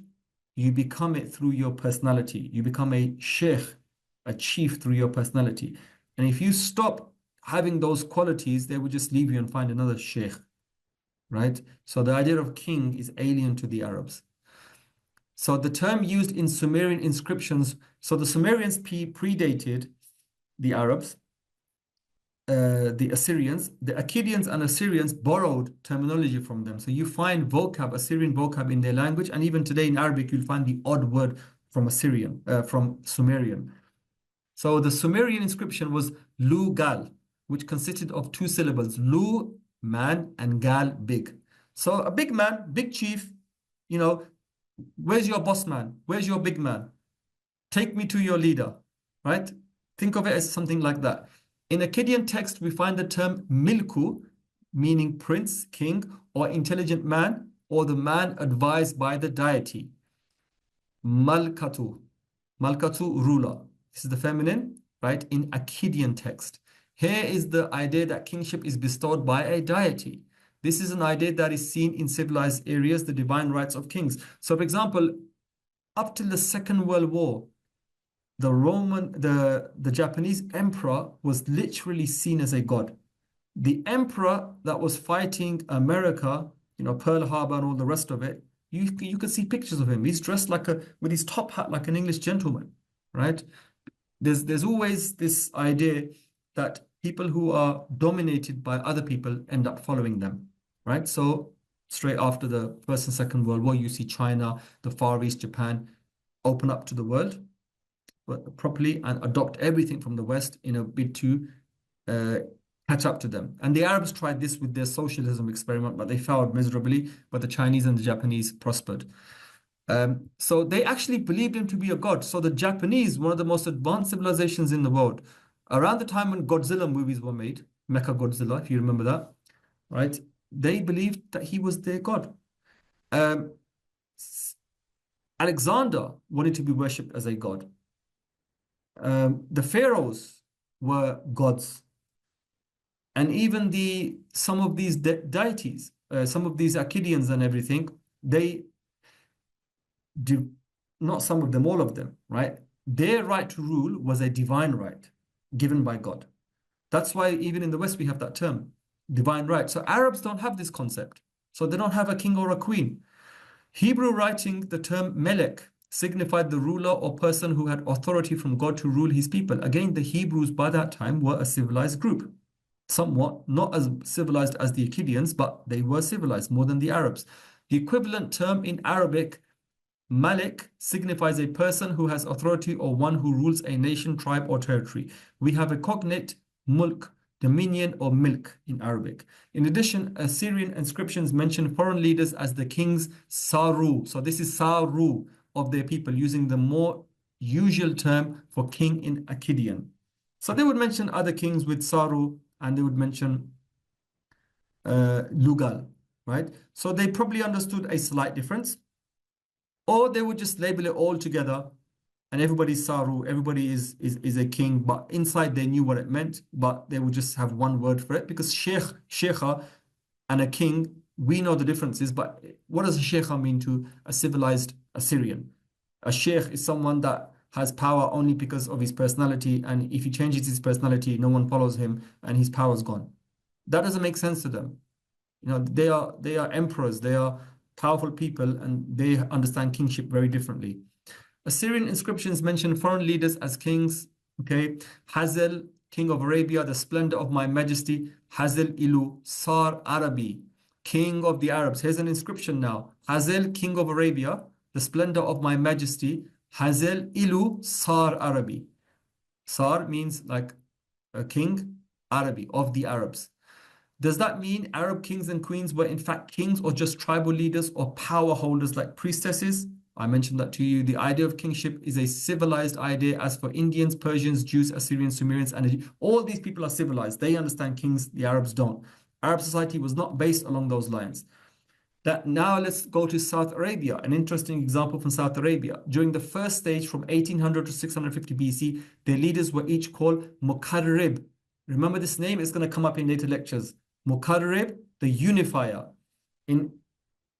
It's a Semitic language. If we look at it as like from Arabic, Muqarrib, Qarib, brings close, right? So the Muqarrib, their kings had priestly titles. They weren't called sheikhs, they were called Muqarribs because they were priest kings, right? So like the pharaohs held religious power, to a degree, and earthly power, and then they had their priests. The head king and the priest was the mukarrib of the southern kingdoms. So during this time, responsibility for religious duty played role of mediators between man and God. So they were the ultimate mukarribs.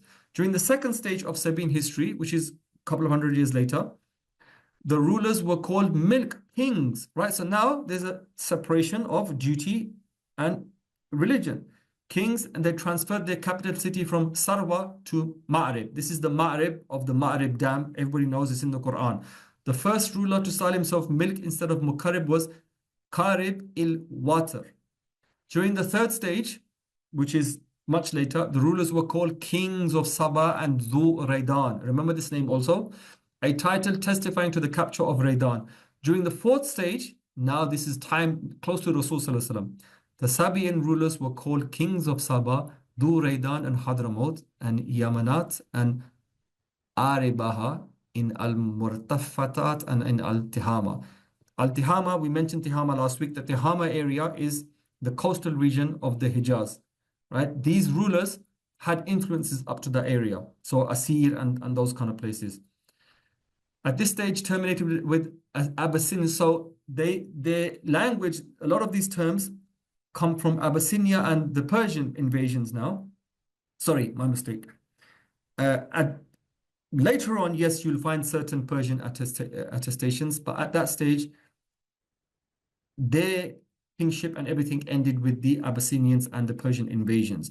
But even by that time, they're really more or less finished anyway. This is not a history lesson, so I'm not going to go into the history of that deeply, but it is a fascinating thing if you want to learn about it. By that time, the Himyarites had come to power.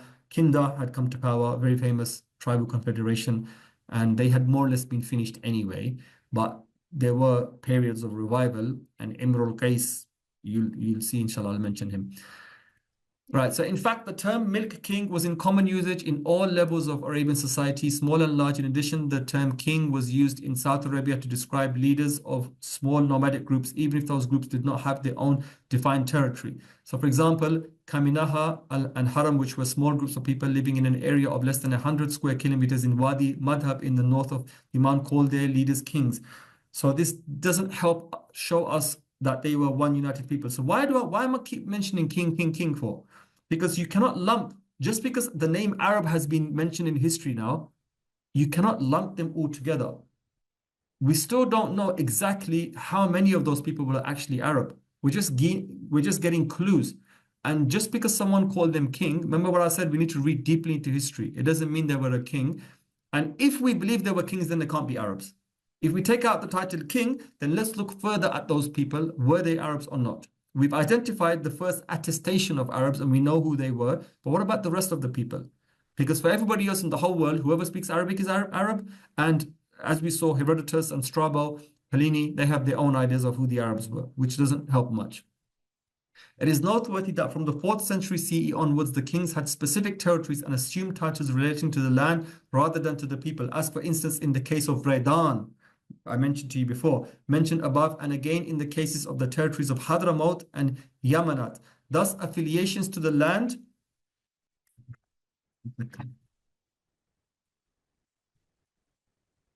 Sorry, 1 second. Just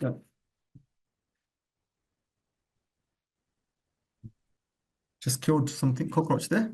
So again, for example, when Abraha and later the Himyarites seized the Sabaean territory, Abraha, remember Abraha? The one Surah Fil in the Quran, the one who invaded Mecca, they called themselves the king of Saba. So now Abraha was from Habasha. He was Abyssinian. He was black, right? He's calling himself king of Saba because of the fame surrounding the Sabaean territory during ancient times. Thus, throughout history, kings attempted to compete with each other to dominate a territory's wealth and provide themselves with the fundamental political and economic requirements necessary to change their leadership into a kingdom. In addition, kings tried to establish new relationships between themselves and their new people and new lands. This process is called territorialization, which brings both new people and lands into subjection to the king. Arabs don't do this. At an early stage in South Arabian history, kings had absolute authority. An Arab chief does not have absolute authority. Yet the Arabs say we are the sons of Yemen. In legislation, until later laws were made by parliament, in South Arabia, the king was able to appoint his son as crown prince. No Arab chief can do this. As in the Menini kingdom, contemporary with the Ptolemies, the king tended to appoint one of his sons as crown prince. Moreover, the Kataban, son of the king, was acceptable as crown prince. In addition, occasionally the kings of the Sabaeans tended to appoint more than one of their sons as crown princes. This was not the case for nomadic people. Nomadic people don't run like this. So Tiglath-Pileser's dealings with the Arabs. According to Tiglath-Pileser's stela, which was discovered in the palace of Kala, the king received tribute from the Arab queen Zabiba. I received tribute. I think this is just a rehash of the other thing. So who called themselves Arabs? Arabs didn't frequently identify themselves as Arabs from Shalmaneser to the advent of Islam. So to the advent of Islam, you will not see many attestations of any Arab calling themselves Arab. Arab, you hear it all over the Seerah. By that time, everybody from the Arabian desert was calling himself Arab. But the Iraqis didn't, the Syrians didn't, and those people didn't. The Yemenites, the Himyarites are in interesting confederation. They did. But the remnants of the old people in Yemen didn't. The Abyssinians didn't. Egyptians didn't. And Moroccans, that they were unknown. It's interesting that in this region, we had female queens. So look at this now. It's very interesting from the past in this whole region. You had Queen of Sheba. We know Queen of Sheba, Sulaiman alayhi salam story. 10th century BCE, that's 3,000 years ago. We have Queen Hatshepsut of Egypt. That's 3,500 years ago. We have Queen Zabiba. That's 2,800 years ago. And we have the wife of Sennacherib. Sennacherib was another of those Assyrian rulers. Her name was Naktiya Zukhtu. She exercised power on his behalf 2,700 years ago. And then we have had the Kedarite. Remember, I told you to remember this name for future lessons. The Kedarite queen ruled at Admatu in the 7th century. We had female Kahina, you'd call them, Sutsayas, priestesses throughout Arabia. Abdul Muttalib went to one, and there's a story of Hind as well in some narratives, where she had to go and clarify her name, an accusation of zina. She had to clarify her name by going to the Yemen and finding a Kahina, a Sutsaya, a priestess. So this is an ancient tradition coming along in that area. It seems every tribal chief were given the name of king, but they weren't kings. Now, the epigraphic record, most of what we know from Arabs themselves are from tens of thousands of inscriptions that litter the desert, carved on rock, loose rock, or on rock faces, or as official carvings on stelae by rulers. These inscriptions in many languages come closely related to Arabic, some distinct but all Semitic. So for example, here we have, now this is a whole lesson I'm going to do, and it's a fascinating lesson, and it's a very difficult lesson as well, just like today's lesson. But I just put this up here. So we found there's two graffiti. They call them graffiti. Graffiti is one, graffiti is the plural. This is two well, it says graffiti, yeah, two graffiti, right? So they found these on rock faces in the Arabian desert, and you can see the language is not Arabic. May Allat. Now, what's Allat? Somebody tell me what's Allat? It's one of the idols. One of the idols. May Allah remember Abdullahi, son of Qayamat, Mason, who is of for good. And then may Allah remember Aidu, Mason, son of Absalom. So these, it's fascinating that the Arabian desert, the Jordanian desert, and Syrian desert is littered with these. We will look at these, inshallah, when we discuss language of the Arabs. So the gods are there. The gods are there, but the language is clearly not Arabic. So remember, whoever speaks the Arabic language is an Arab. Really? Clearly, these must be Arabs because they're deep in the desert. They're mentioning a deity that the Arabs worshipped, but they're not writing in the Arabic language. And they're not calling themselves Arabs. So you see how the problem gets confounded now? Nabonidus, Nabu Naed. Nabu is the name of the god. Nabu Naed is his real name. Again, it's to do with praise of his god. The same the way the names are compounded in the Semitic languages. Nabonidus is the Greek rendition, Latin rendition of the name. The final Babylonian king in 539, around that time, he temporarily relocated to the city of Tamar. I mentioned Tamar along the trade routes last lesson. Before being toppled by Cyrus, he spent 10 years there. Right? He decided to relocate there while his son ruled in his stead in Assyria, in Babylonia at that time, sorry. And Cyrus the Great, Kharush, the founder of the Achaemenid, the Hakamenesh Empire, the Jews love him because he was the first one he sent them back, he freed them. We have the cylinder seal called the Cyrus. It's called the first charter of human rights, where he allowed freedom of religion, and he actually built the tabernacle, the temple in Jerusalem. He built it for them again with his own money, and he sent the Jews back. Some Jews stayed. That's the reason why there's still Jews in Iran to this day. Some of them went back. And what was I going to say about him? Muslims tend to believe, right? The crazy Muslims who don't do their research will say Alexander the Great was Zulkarnain in the Quran. How can Alexander the Great? Tell me one reason why have you heard the story that Alexander is Zulkarnain in the Quran, by the way? Let me just get rid of this cockroach. 1 minute.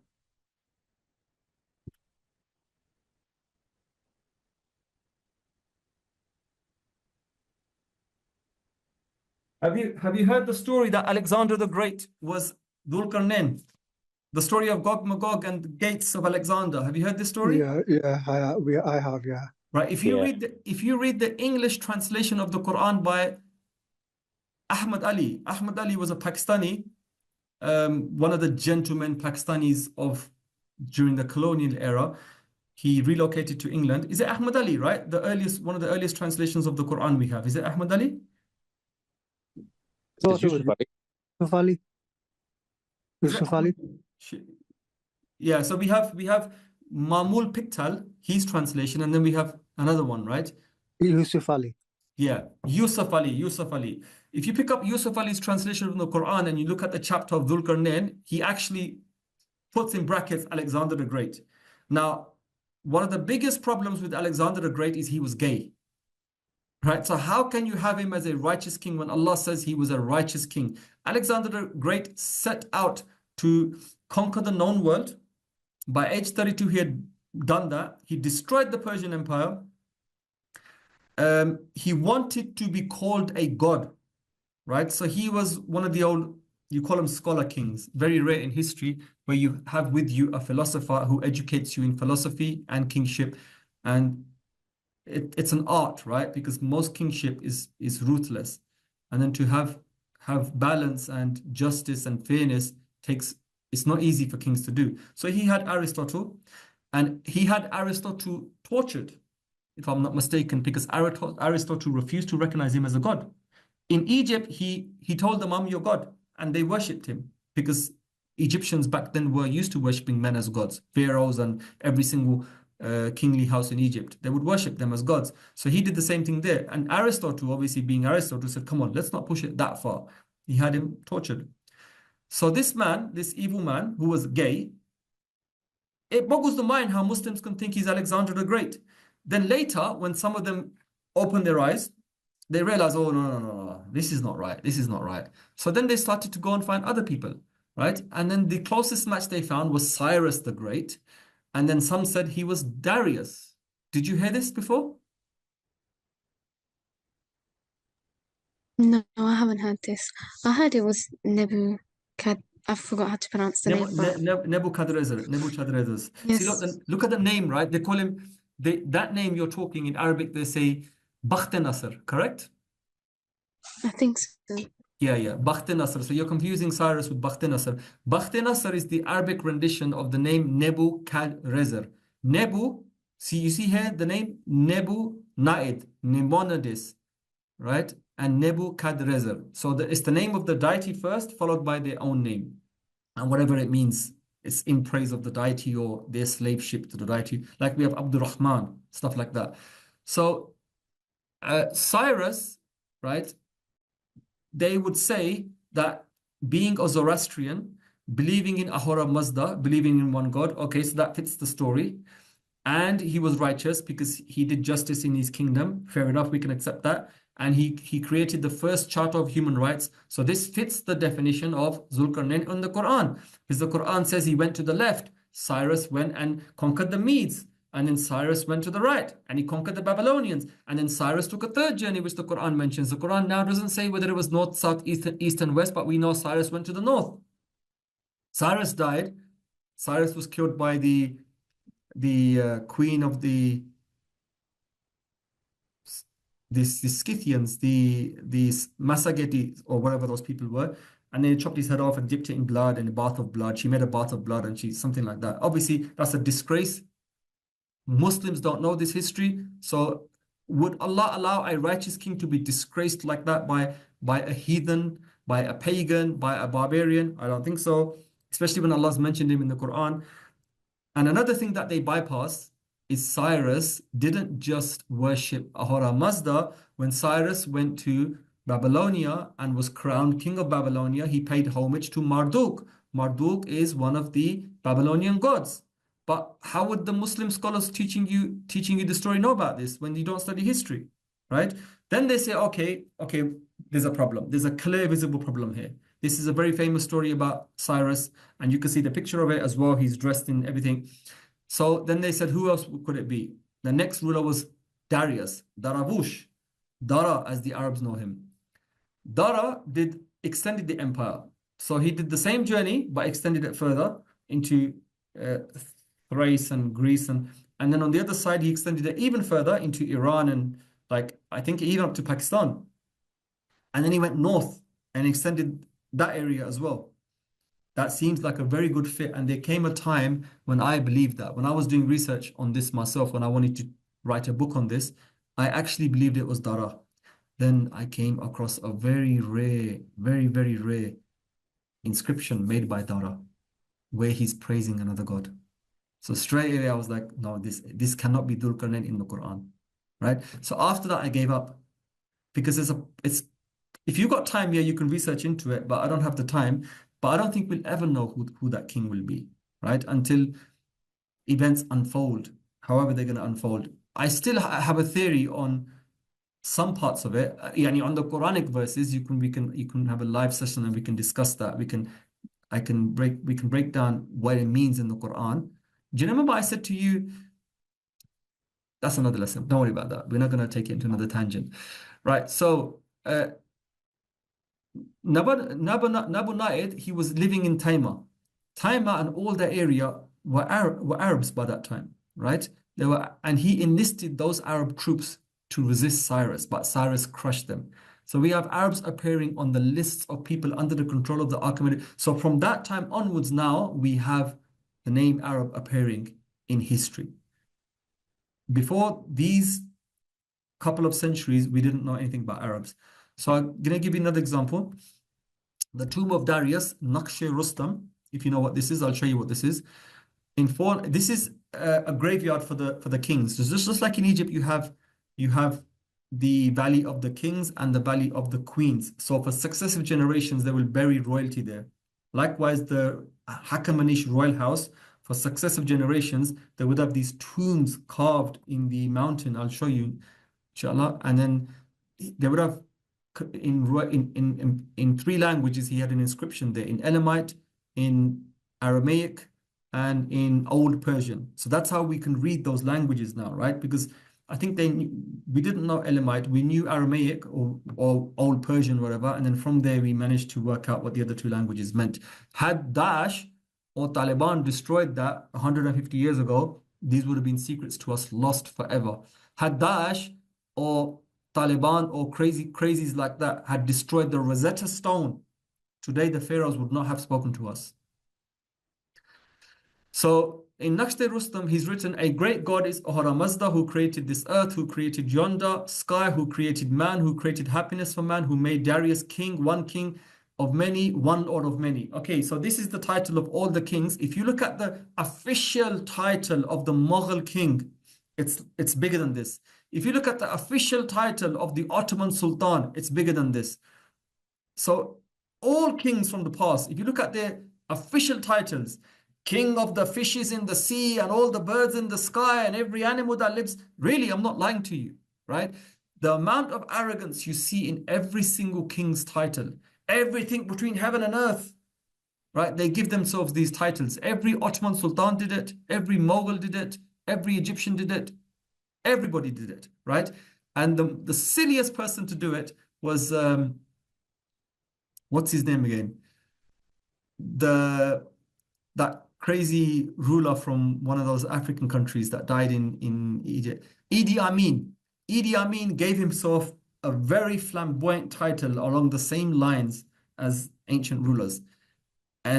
King of this and king of the animals that are in Africa and then the birds over the sky. And Idi Amin thought of himself as somebody great. So this is a title he's given to himself. It's actually quite humble compared to many of his other ones. And he's obviously probably being humble because he's mentioning it. He's praising his God in it as well, right? I am Darius. Here it is. Look, I am Darius, king of kings, right? We know it as Shah.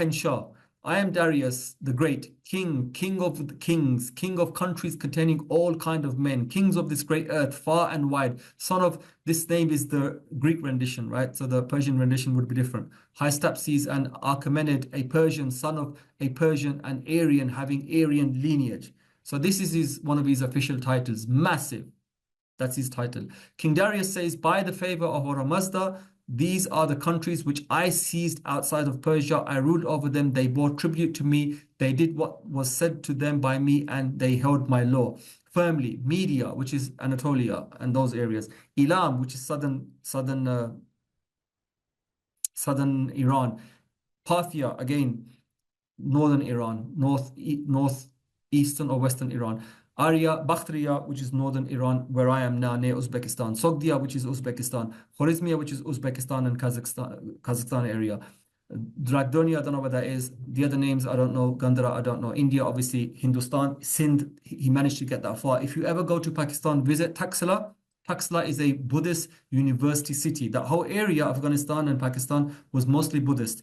Taxila near Islamabad, they've dug there, and you can see 3 layers of civilization. You can see the Buddhist layer, you can see the Greek layer when the Greeks were there, Alexander the Great, and you can see when the Persians were there. And you can clearly see in the strata the layers of civilization there with their wreckage, the stuff there. And you can pick up pottery. It's just lying everywhere. And that pottery you're holding, the shards of pottery, they're either from the Persian times or Alexander the Great's times or the Buddhist times. So he says, right, he mentions, then he goes into the Arabian area. So he mentions the Scythians, right? The Scythians, and he describes them, pointed caps. See, everything is worth noting here, right? And I'll show you a picture of them. Babylonia, Assyria, Arabia. He differentiates, right? Babylonia, Assyria, Arabia, Egypt, Armenia, Cappadocia, which is Anatolia, Lydia, again, Anatolia area, and Yuna, which we know as in Arabic as Yunan, Greek. The Scythians across the sea, Saka, Sakageti, Masageti, the old names. Thrace, again, is in Greece. And Petassos were in Greeks. Yuna. The Libyans, because they went as far as Libya. And the Nubians, this is Black Africa. The men of Makkah and Carians. So he's mentioned Arabia here, right? So it's another attestation of Arabia and people of a distinct heritage, maybe. King Darius says, Ahura Mazda, when he saw this earth in commotion, thereafter bestowed upon me, made me king. I am king. By the favor of Ahura Mazda, I put it down in its place. What I said to them, that they did as was my desire. Remember, I told you, by divine right. These people believe and they attribute their success to their God. They join it by divine right. Nobody can separate this. After me, my son and my son and my son. But the problem was they had imposters back then. Many a time in history, you'll find imposters. It's very easy for somebody to say, no, I am this, to kill the real son and say, I am the son. Now you're thinking, how can that be? And that happened in their empire as well. How can somebody sit on the throne and say, I am the king? And the whole empire will literally believe that you are the king. This happened in the past. It happened to the Haqamanish Empire. And the reason it happens is because there was no painting, there was no TV, there was no media, there was no radio. Nobody knew what the king looked like, apart from a small group of people. Kings would isolate themselves, right? And this is one of the biggest problems that if you read about medieval Islam, when the Europeans came to Muslim lands, the medieval Islamic city had the citadel and the king's palace right bang with the Jummah mosque in the center of the mosque. Baghdad was built as a round city. Egypt, go to any of these cities, you'll see the king's palace, the citadel, and the mosque right in the center. When a European king visited, or a general visited the Arabs, he says, my God, he goes, you've made yourself a prisoner amongst your own people. Yani, if your people revolt against you, you're surrounded by your people. They've got you. You're already a prisoner, right? If you look at European cities, the king was always outside the city. So his castle was always a few miles outside the city. If you look at the aristocracy, they had their stately homes. The squires, they had their stately homes outside of the main communal areas, right? Fortified and protected. So there would always be a distance between them. So back then it was, because nobody saw the king, it's very easy for a general or a warlord or somebody of influence to plan a coup, get people around him, kill the real prince, take power, and say, I'm the king now, and everybody believes them. That's what happened to their empire. If now you shall think that how many are the countries which King Darius held, look at the sculptures of those who bear the throne, then shall you know, then shall it become known to you. The spear of a Persian man has gone forth far, then shall it become known to you. A Persian man has delivered battle far indeed from Persia. This is the same talk across all kings, from the Ottomans to the Persians to the Chinese. They talk like this, right? The Arabs don't talk like this. Darius the king says, this which has been done, all that by the will of Horamazda I did. Horamazda bore me. Okay, we read this before. O man, that which is the command of Horamazda, let this not seem repugnant to you. Do not leave the right path. Do not rise in rebellion. This is the Naqsh-e-Rustam, right? So it's carved into the mountain, and that's an achievement. Just to get up there, you can't get up there. You need contraptions. It's like probably 8 stories higher just to get there. And how did they carve this? Only they know, right? So again, last time I showed you the massive edifices that still stand of the Roman Empire today, and I compared them to the Arabs of only 50 years ago. There's no comparison. Likewise, this is one of the world's true superpowers. Look at those 3 tombs there carved into the rock face like that. No, even today, who can do this with just a hammer and chisel, right? So this is truly a marvel of ancient engineering. Now, there is this, if I'm not mistaken, this is in Naqsh-e-Rustam. I don't know why it should be there. I would have thought it would have been in Persepolis, or it would have been in the Behistan inscription, but it said this was in the Naqsh-e-Rustam. So now these are the different people that they were overlords of, that they conquered, right?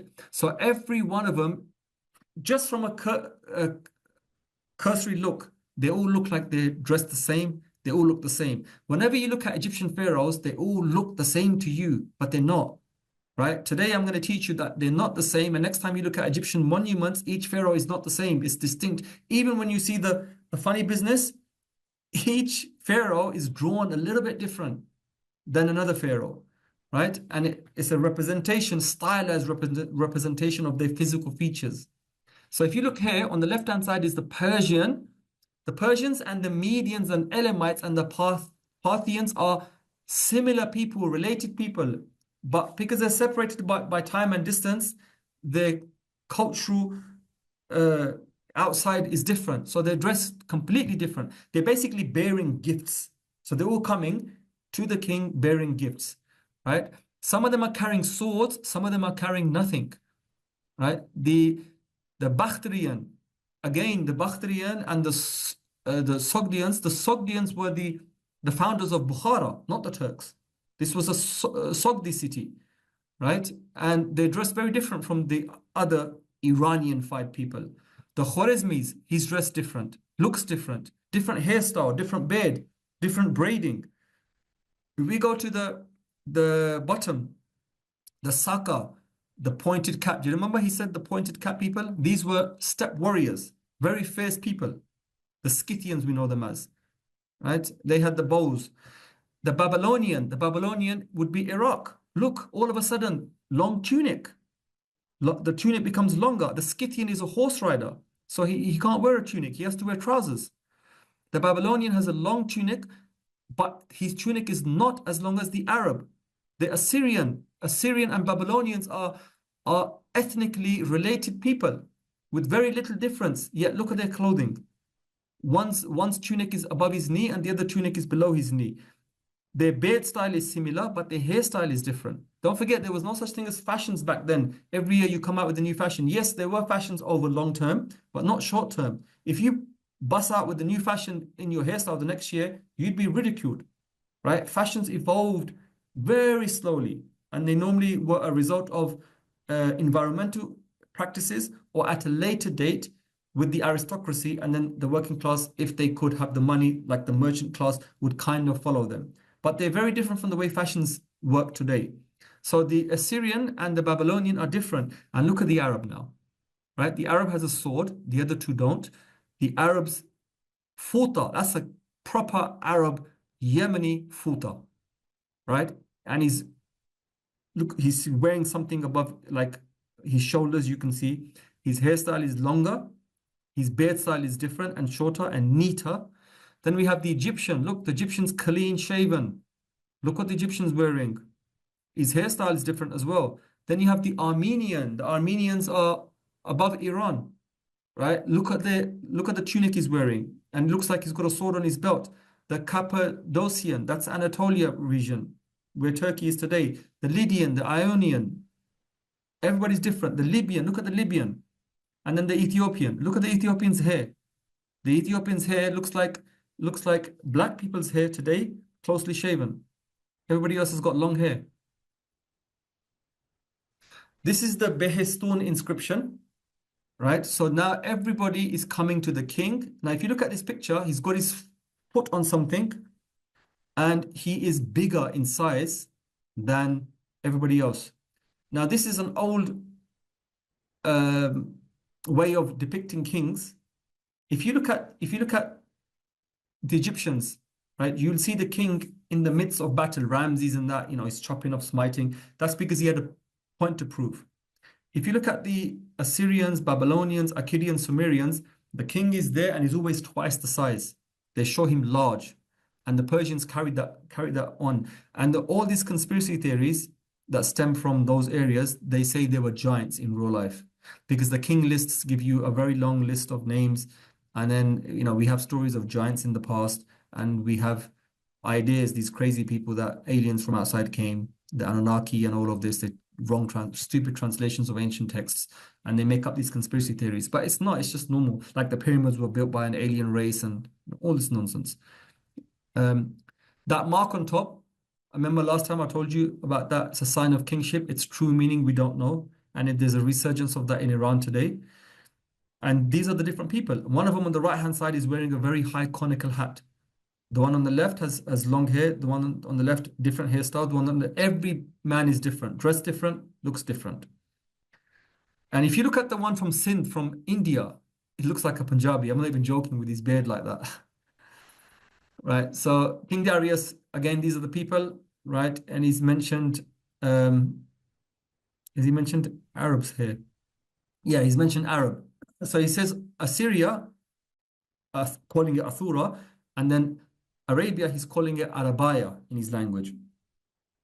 Egypt, we know it as Masr, right? And it's interesting, they had the M there then, Mudraya. It was written in Old Persian, Elamite, and Babylonian. That's how we can translate it. The Apadana, the east stairs. So the east stairs of the Apadana at Persepolis. So they had this was a truly global world superpower. So they had people from all over the world coming, bringing tribute, all the people that were underneath them. And there were two ceremonial capitals. One was Pasargad, which Cyrus built, and Darius built the Apadana, which Alexander the Great totally destroyed. This is considered a crime in history, and he did it in revenge for when the Persians destroyed Athens.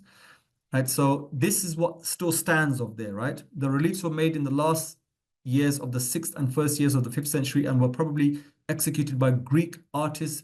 We are allowed to identify the king on the central scene with Darius, but the relief is also an idealization. The king who receives the presents is not a particular individual, but embodies Persian rule. So when you see the king standing there now, it's just embodying Persian rule over its people, right? So you can see now, this is the Apadana. This was destroyed. You could imagine the size of this back in the day. when you see this, you realize the might. Now imagine all these people coming from Arabia, coming from other regions that were not as splendid, like as fabulous as the Romans or the Persians, and they came to this place to give homage to the king. When they saw the size of this audience hall, they must have thought, wow, now we know what a superpower really means, right? So you can see up on the stairs, you can see the stairs going up on both sides, and you can see a wall behind it. Look on the wall behind it, you can see people coming with gifts. That's what I want you to concentrate on now. Here is a picture here of an Arab bringing with him a camel, right? This is from near Gaza. They bring garments with tassels and a dromedary, which is a camel, right? So here is a closer look. Again, you can see here. So the people in front of him are different. The one right in front of him is a different person, and that's an Arab right there with his camel, and there's the face. That's your Arab face. Now look at the hairstyle, look at the eyes, and look at the nose. Arabs have noses like this. If you look at Gulf Arabs today, not Syrians, not Egyptians, not Moroccans, but look at Gulf Arabs today. That's a Gulf Arab nose, a hooked nose. So the Arab kingdoms, so we can, now we've got a bit of a better picture. So we can separate Northern Arabia from Southern Arabia. So just because the West labeled it Southern Arabia, we tend to think that they're Arabs. So the Southern kingdoms, now remember, I used the word king. Saba, Kataban, Ma'an, Himyar, Hadramaut should be Hadramatic. I don't know what the name proper was. And Kinda. Kinda is a confederation. It's because they started off in the south and they ended in the south. It's labeled there, but really they were everywhere. And then we have the North Arabian. So the Kedarites, I said remember that name. The Lihyan, the Ghassan, the Lukhmites, the Nabateans, and Hatra. Clearly, if you look at the south, we have kings and a different civilization. And if you look at the north, we have a different civilization. So how can Arabs say we are from the south? The south are totally different in culture, in clothing, in language, in religion, in looks than the North Arabians.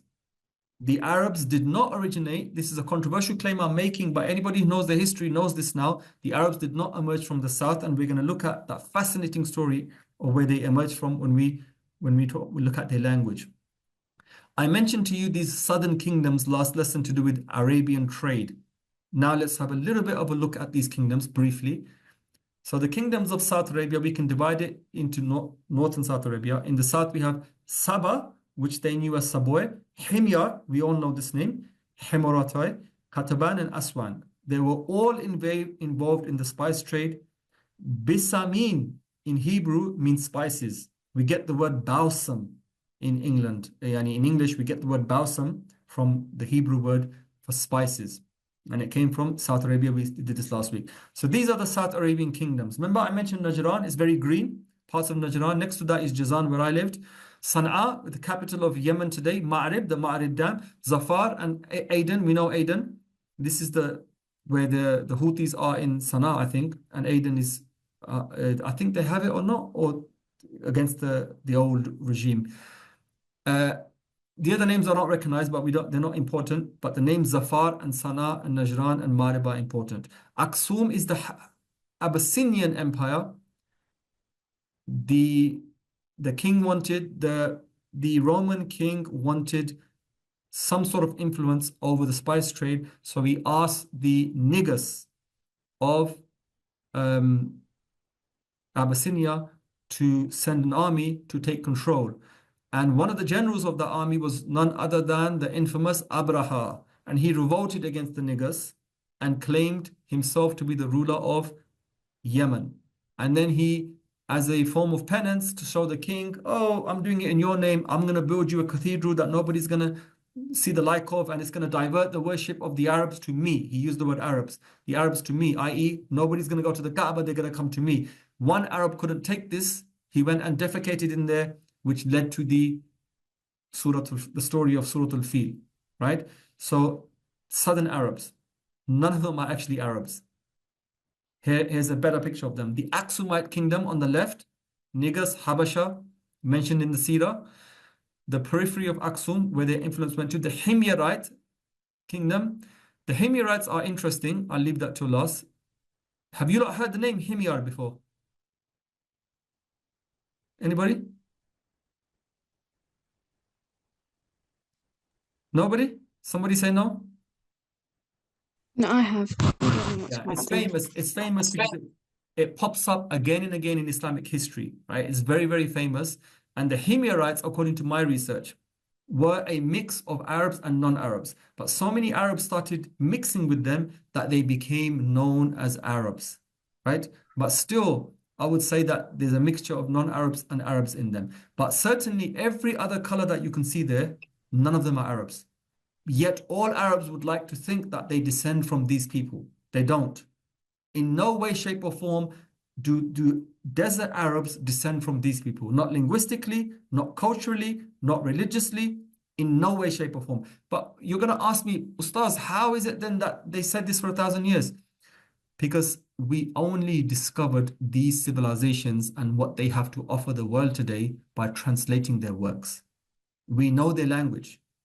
If we didn't know their language and we couldn't read the languages of these people, we would have believed all sorts of nonsense, right? But it's only because we know from their languages who these people were that we can say for sure that these were not Arabs, right? And then you're going to say, oh, but how can the Arabs be mistaken? The Arabs were an unlettered people. They don't have a record going back 2,000-3,000 years like the Egyptians do, right? How will they know? Do you know your grandfather from 500 years ago? If you say to me, yeah, but the Arabs were experts in genealogy, yes, it was true. But even with Rasul Sallallahu Alaihi Wasallam, he stopped at the 20th ancestor, Adnan. He says, after this, we don't know. So even if the Arabs knew their genealogy, fair enough. But are you telling me they know where their 20th ancestor came from? No, they won't know that. Or what he looked like, or what he wore, or what he ate. No, they just know the names. The names. Even the famous Arabian poetry. It's not 2,000 years or 3,000 years ago. It's only between 150 to 200 years before the time of Rasul Sallallahu Alaihi Wasallam. That's it. Who's going to remember poetry going back 2,000-3,000 years? We don't even have a proper identity of who Arabs were back then, right? Well, we do know, at the time of Rasul Sallallahu Alaihi Wasallam, it was fixed. We knew who the Arabs were. But go back before that, and it starts becoming hazy, as we just saw. So none of these kingdoms are Arab kingdoms.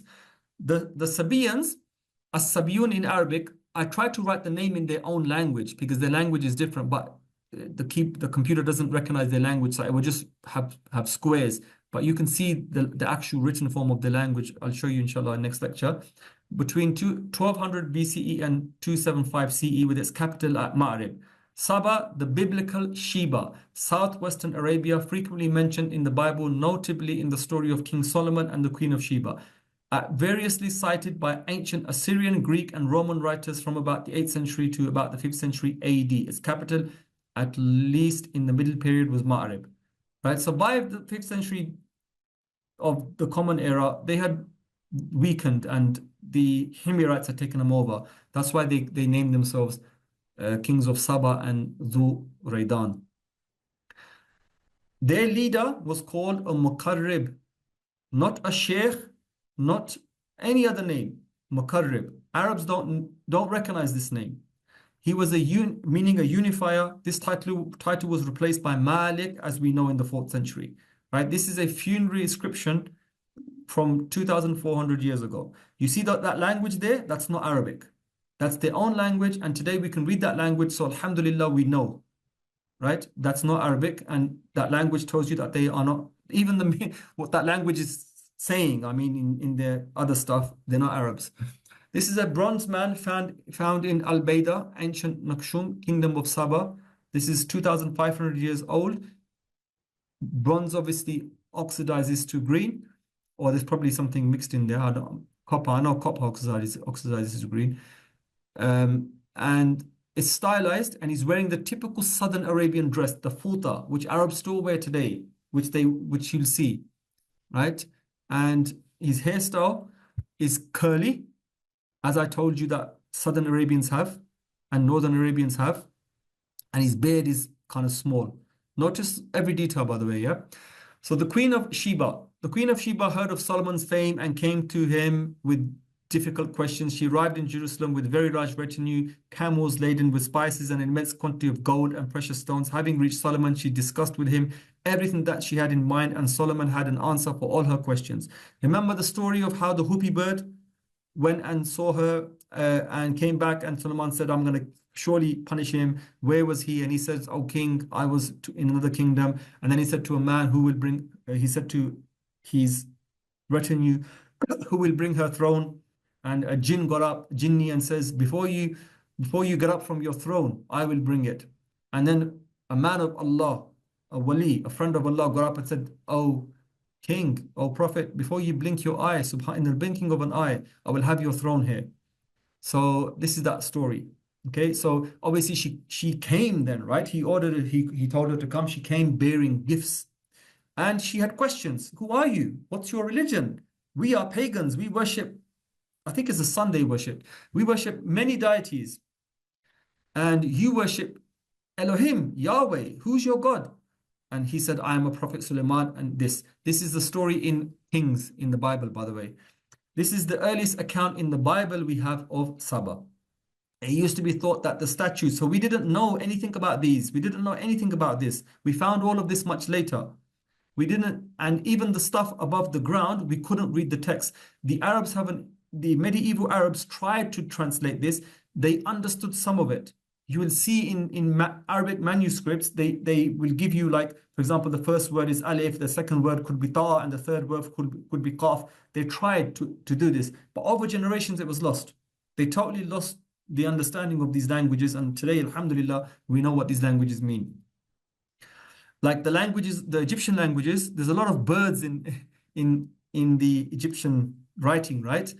And the Arabs called it the language of the birds, because that's all they could do. They could look at the birds and say, there's an owl and there's a lot of birds here, but they couldn't translate it until much later. Alhamdulillah, today we can translate it. So it's only later we found evidence from their own sources mentioning certain accounts in the Bible.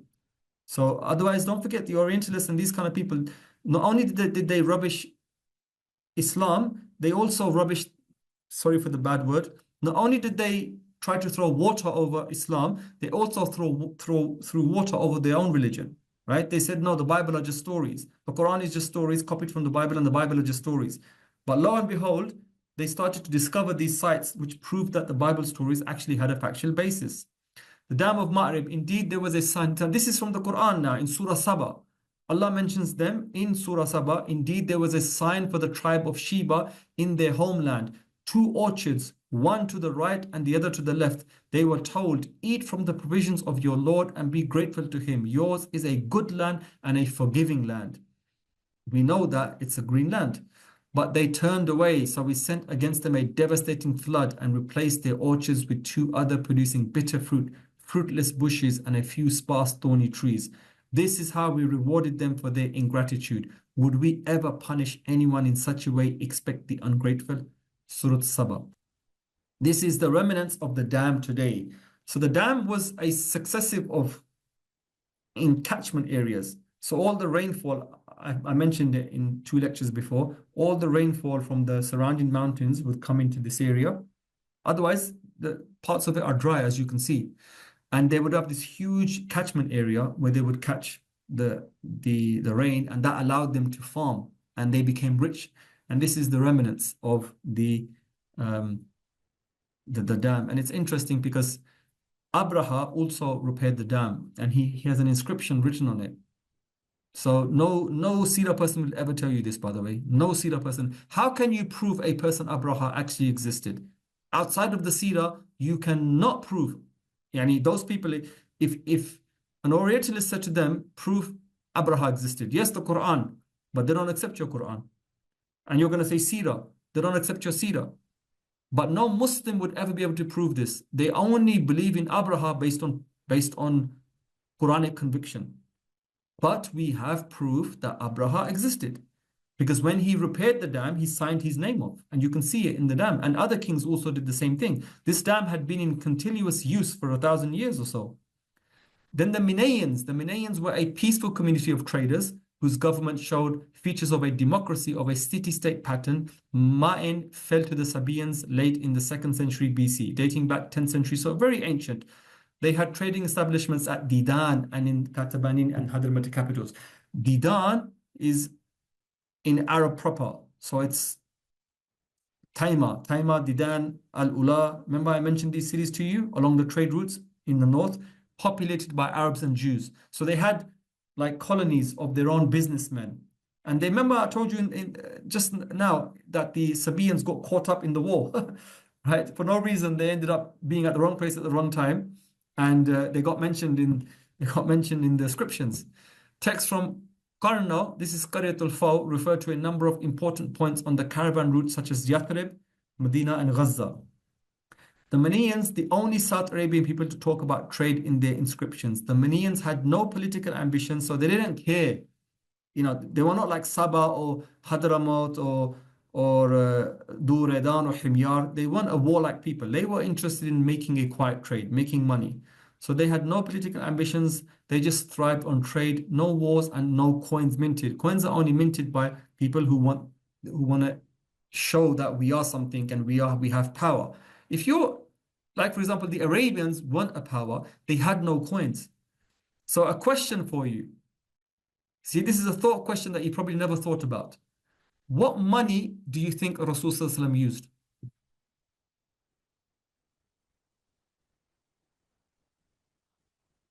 Question? If you don't know, say I don't know. I heard something. I'm not sure if it's correct, but I heard that because the Meccans were doing trade with, like, for example, the Greeks and the Romans, they did come into contact with foreign currency.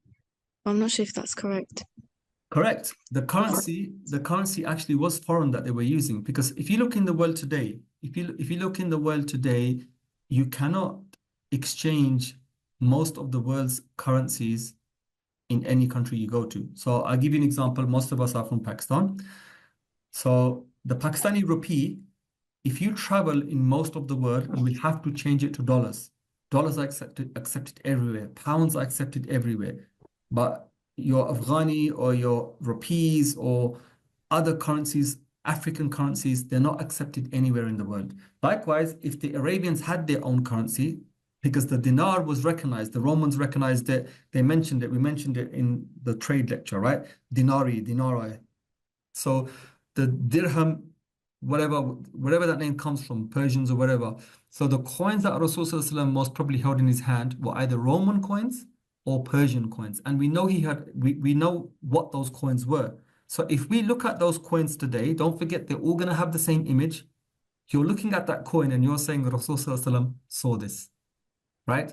So find out what coins were in circulation in the Roman Empire in the 7th century Arabia, around that time, and also 7th century Persia.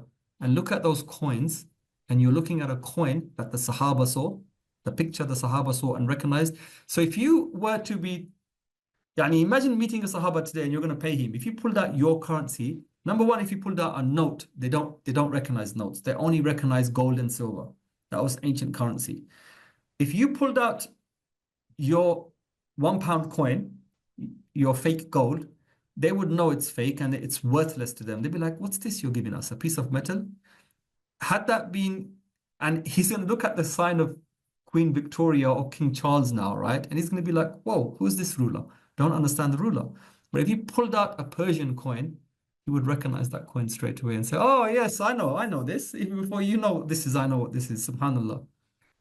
Right, so the Minaians, okay, so the caravans, they sent caravans as far as Egypt, Gaza, Syria. So we have inscriptions as far away as Greece, right? Those epigraphic record in the Arabian soil, which we're going to look at next in a few weeks, inshallah.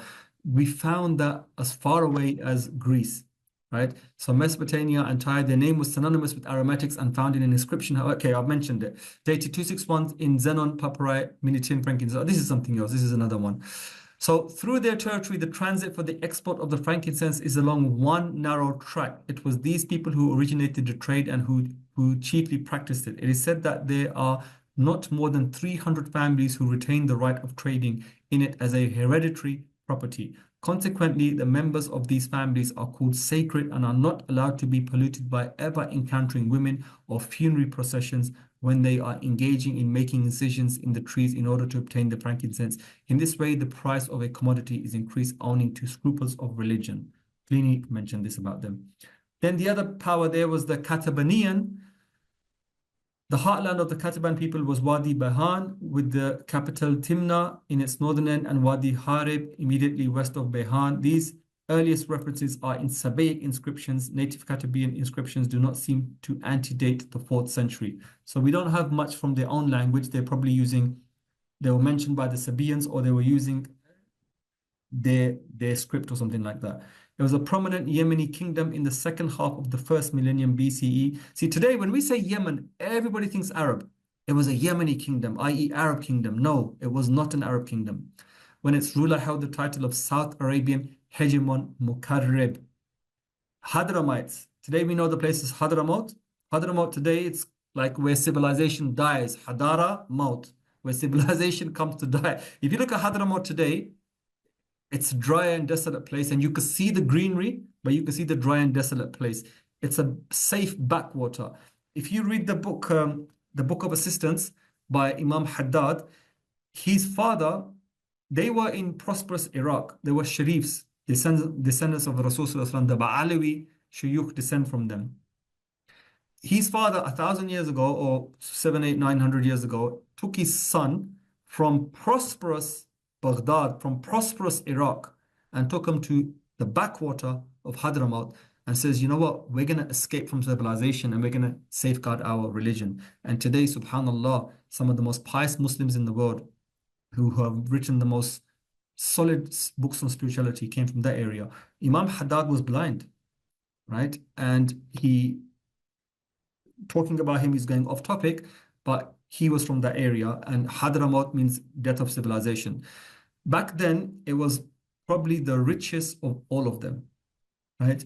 And inscriptions from the Hadramite kingdom are scantier in numbers than the Sabaean, Menini, Katabian, yet the Hadramite was probably the wealthiest of them all. Today, look at Hadramaut. They have certain buildings they have buildings made in the European style. So you'll see them using traditional materials of mud, but they make these 4 or 5-story buildings in the European style, like I'm talking Victorian type edifices. And that's because they got the images somehow from the Europeans back then, and they're making these beautiful buildings in like a cross style. And it's interesting, even the architecture of the south is radically different from the north, by the way. The Arabs were known for living in tents. And by the time of Quraysh taking Mecca, they'd only been a few generations removed from the desert. But yet, look at the South Arabians. They live in fortresses, beautiful buildings of the ancient style. Hadramaut and Sakel area of the east, right, of the province of the Sultanate of Oman are the only places in Arabia where climatic conditions make production of frankincense possible. And Pliny wrote that the whole of the produce was collected at the Hadramite capital Sabwa on the eastern fringe of the Sehad sands and taxed there before being handed over to the caravans that carried it to the Mediterranean.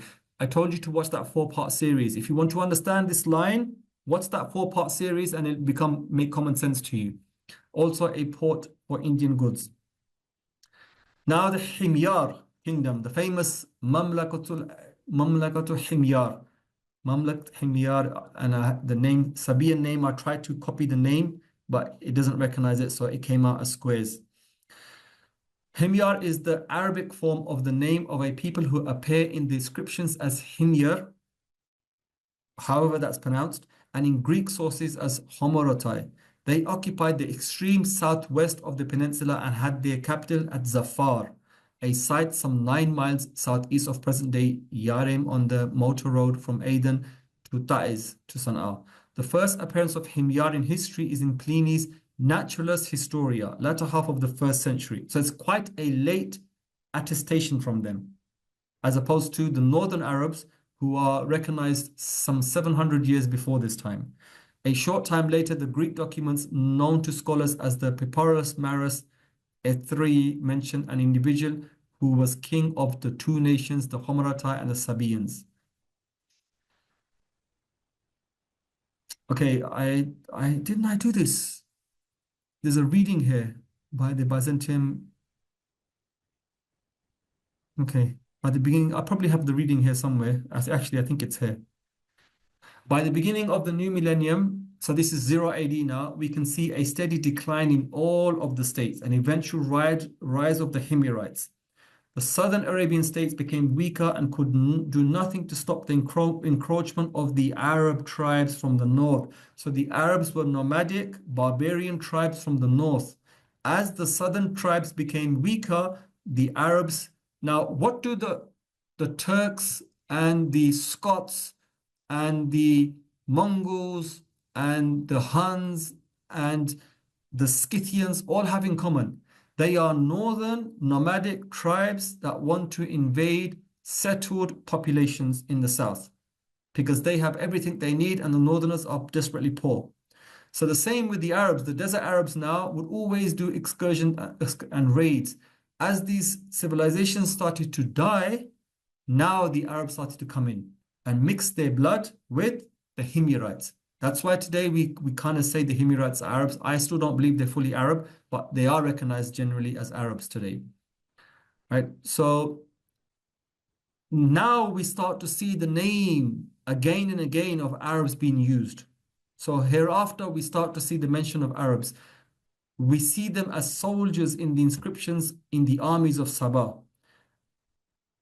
Right? So for example, now that the Arabs are getting closer and closer to you, and you are becoming weaker, you have to make deals with them, right? So just like the Chinese made deals with the Mongols, the Persians made deals with everybody who has barbarians at your doorstep, you have to make deals with them to survive. So for example, hostage taking, right? One of the famous in pre-modern history, everybody knows this if they watch Turkish dramas or Oturugol and those kind of dramas. You have hostage taking, right? So what the Ottomans would do was they would take a prince from their subjugated nations, and that prince would grow up as a brother to the Ottoman prince. So he would learn the ways and the religion of the Ottomans and become friendly with the Ottomans. So tomorrow when that prince goes back to his country and becomes the next king, he's already got friendly relations and they're not going to go to war. So this is the kind of stuff that you see leaders do all the time. So they take hostages as guarantors. I'm thinking in modern history, where did we see that? One of the books on Dracula mentioned this actually. And even in the movie, in one of the Dracula Prince of Darkness, I think it was a modern movie, probably only 10 years old. You can see that he fights the Ottoman, his twin. He fights the brother he grew up with. And the brother knows that he's a vampire, right? So he's got silver there or gold or whatever and weakens him.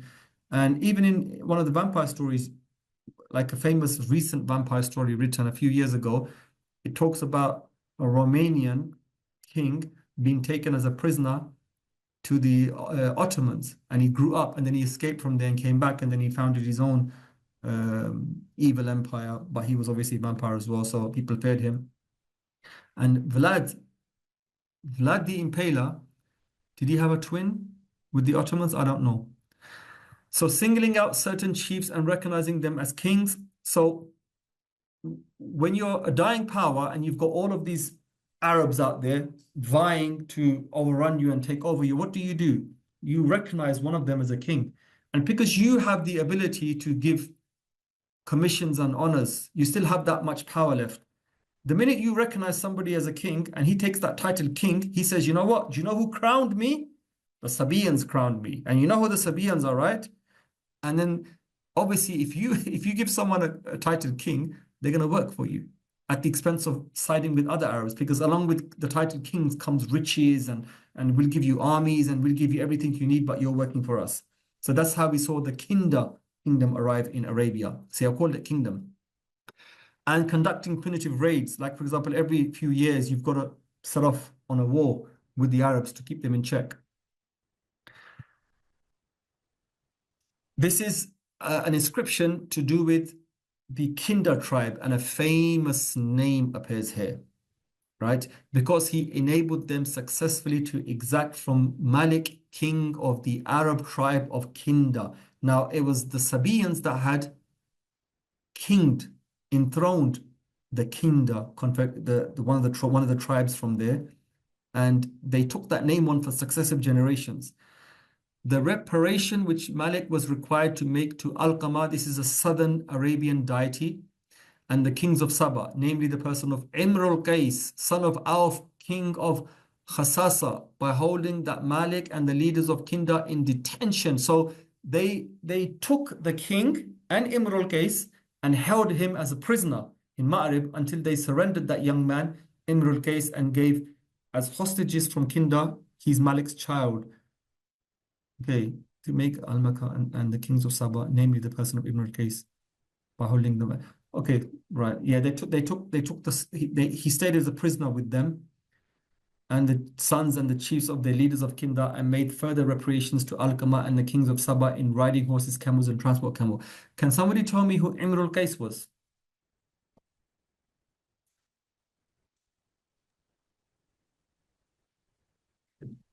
Can somebody tell me? And then we'll end the lecture in 10 minutes, inshallah, because I don't want to take it too long today. We'll carry on next week. So before, who's sorry. Imr al-Qais? Who's Imr al-Qais? Ever heard that name? Come on, if you haven't heard, say it so I know you're awake. No, don't know that name. Okay, Not sure. there's two very famous Imr al-Qais. They're famous for two different reasons, but they're equally famous. One is the Lughmite prince, and he's famous. We'll touch upon next week why he's very famous, and what he did holds a lot of weight for the world today. And then we have this Imr al-Qais, a prince of Kinda, who's very famous because he's one of the 7 famous poets that have been immortalized in Arabian poetry, whose poem was hung in the Kaaba. Right? The 7 famous poems that were the epitome, the pinnacle of the Arab poetry and the Arabic language, that's held as an example for all Arabs ever afterwards, with the richness of the language used. Right? Imr al-Qais was one of them. He famous prince of Kinda. He died in disgrace, unfortunately. His throne was robbed of him by his brother, and he sought to go to the Romans for help, and on the way he was killed, and he died penniless, and he spent a long time trying to gather his kingdom together again, and he would write poetry. Right? So especially have you heard of the poetic form Waquf al-Atlal? Anybody here? No, sorry. No. We'll look at it. No. Yeah, inshallah, we'll look at it in some of the lectures. And this poetry is very prized by the Quranic Mufassirin, because there are certain archaic words in the Quran that we don't know their meaning properly. So in order to get the richness of the meaning, Arabic grammarians and the Mufassirin of the Quran have to go back to pre-Islamic Jahali poetry, like the kind of poems that he wrote. And they have to look at those words and understand the context and take the meaning and then apply it to the Quran. And a lot of the poetry, by the way, is kind of very licentious. It's like very erotic as well, right? And some of it's funny as well. And it's even the translations are quite nice, actually, right, in the meanings that they give. But it's the thing with the Arabs is the Arabs are, actually, I don't want to spoil it. That's to do with when we get to poetry. I'll save that for another lecture. But he is that famous Imr al-Qais, right? So he was actually held hostage by the Sabaean kingdoms for a little while.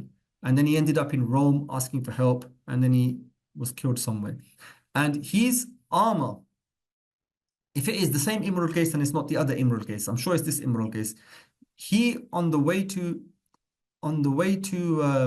Rome, he gave his armor to a Jewish person to hold on to, right? As an amana, as a trust. And when he was killed, people came to the Jewish man And I think his enemies came or somebody, and they said, give us the armor and the artifacts of Imrul Qais. And he says, no, it's a sacred trust. I will not give it up. And this story is reminiscent of Khuda Goa. Who's seen the story Khuda Goa? The movie Khuda Goa? I did. Yeah, right. So you know what he did, how he sacrificed everything for honor, right? And his word. He literally lost his family. He took on the burdens of the murders of other people just for the sake of his name. Yes. Right? So the same thing happened here. Don't forget the Arab people of the desert, whether you were Jew or Arab, the environment made you someone who was known for his generosity and for keeping their word. So this Jewish guy says, I'm not going to give him. So, oh, it's actually written here. No, it's not. It's not written here. I'm getting tired now. So they kidnapped the son of this Jewish guy, and they said, we're going to kill your son if you don't give us back the armor of Imrul Qais. He said, I have a trust. And they killed his child. And this Jewish guy didn't break the trust. Subhanallah. Imrul Qais is dead now. But the trust was there, right? He says to him, do not give my armor to anybody. It's a trust upon you. So he sacrificed his own son, but he kept the armor. And this was the nobility and the generosity of Arabs and everybody in that area, because the harsh environment makes you like that. It conditions you, because if you don't live according to those rules, you can't survive in a desert. And the video that I've done next week there's no class inshallah, but I've made a video or lecture that you all need to watch called Man and His Camel. It's to do with this kind of Thizajah lived with the Arabs and observed them, and he talks about these things. And you have to live in a certain way. If you break those rules in a place that has no rules, you have to have some rules. And if you don't live by those rules, then you're going to kill yourselves, right? So when we say Jahiliyyah had no rules, it had no rules that we can understand to be proper law in the West, i.e. the Romans or the Persians or the Chinese or the Indians. But they had a set of rules that suited the desert environment, and had those rules been broken, they wouldn't have survived as a race. So those rules were never broken. So one of them was generosity, and another one was keeping your word. And here's an example of it. And you find other examples of it like this. So an inscription dated 470 AD 360 enumerates the military campaigns of certain Himyarite kings who advanced as far as Yabrim in East Arabia and Kharj in Central Arabia, Jawf in modern Yamama. So look at this date now. This date is very close to the time of Rasul Sallallahu Alaihi Wasallam. The Himyarites are known, their wars are known, and they went up past Mecca. And yet no Muslim historian in the Seerah will mention this. They clash with the tribes such as Murad and Ma'ad and Abdul Qais. Ma'ad is a parent tribe, if I'm not mistaken, that, please don't forget, all the Arab tribes go back to a common ancestor. So somewhere Quraysh is linked with these tribes. The last two defeated near Mecca. So I don't know why there's a discrepancy in dates here, 470 or AD 360. Maybe that 470 is another date, like another dating system. But it's dated 360. Rasul Sallallahu Alaihi Wasallam was born 570. They like to mention Abraha and Abraha's invasion of Himyar, invasion of Yemen, right? But they don't mention that those same tribes rampaged past Mecca and they defeated their enemies near Mecca, between the lands of Ghassan and Nizr. That's near Medina. Muslim sources such as Ibn Habib and Isfahani describe these events too, giving the names of the kings. Now, Muslim sources have described these events, yet nobody teaching the Seerah will mention this to you.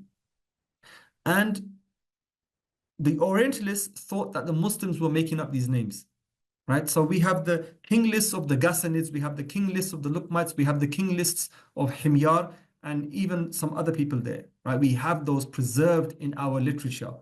Yet the Orientalists thought that we were making them up. It's only when we managed to translate those languages that I told you about that they found those king lists, and they said, whoa, they're almost accurate. That means the Muslims are not making up stuff. They actually have some source that they're going back to, right? So this is how we defend our religion. We give answers like this. The Himyarite appointed the Hujr clan of Kinda. So Hujr was Imrul Qais's father's clan name, as deputies. So they said, okay, let's identify a tribe. Which tribe looks like it can listen to us, which is a bit strong? Let's make them kings and let's support them and let them rampage and weaken each other while we can survive. Right? Divide and conquer. This explains why they adopted titles kings, right? So Imr al-Qais called himself a king. Up till the time of Rasul, these tribes carried on fighting and called themselves kings. I told you Arabs don't call themselves kings. The only reason these people called themselves kings is because they were in-kinged, enthroned or something by the Himyarites and the Sabaeans. It was the Sabaeans actually. By the time of Rasul, these are famous tribes. Why do we need to know them? It's because they appear in the Seerah. So you're mentioning a tribe, right? These tribes were involved in the Ridda Wars. And the Ridda Wars, you know, was a point where it was make or break for Islam in the early period. And you're mentioning famous events that have famous events predating the Seerah, but nobody mentions the history before the Seerah. It seems like nobody's interested in year zero was when the Rasul was born. And everything before that is a blank canvas. And that's the reason why we all think that Arabia is a blank canvas. Everybody comes away believing that Arabia had no history. The Romans had a glorious history. The Persians had a glorious history. Now we learned for the first time that there was a glorious history in southern Arabia, right? Most people don't even touch upon that. And in the interior, we think it's nothing. But no, there was so much happening in the interior.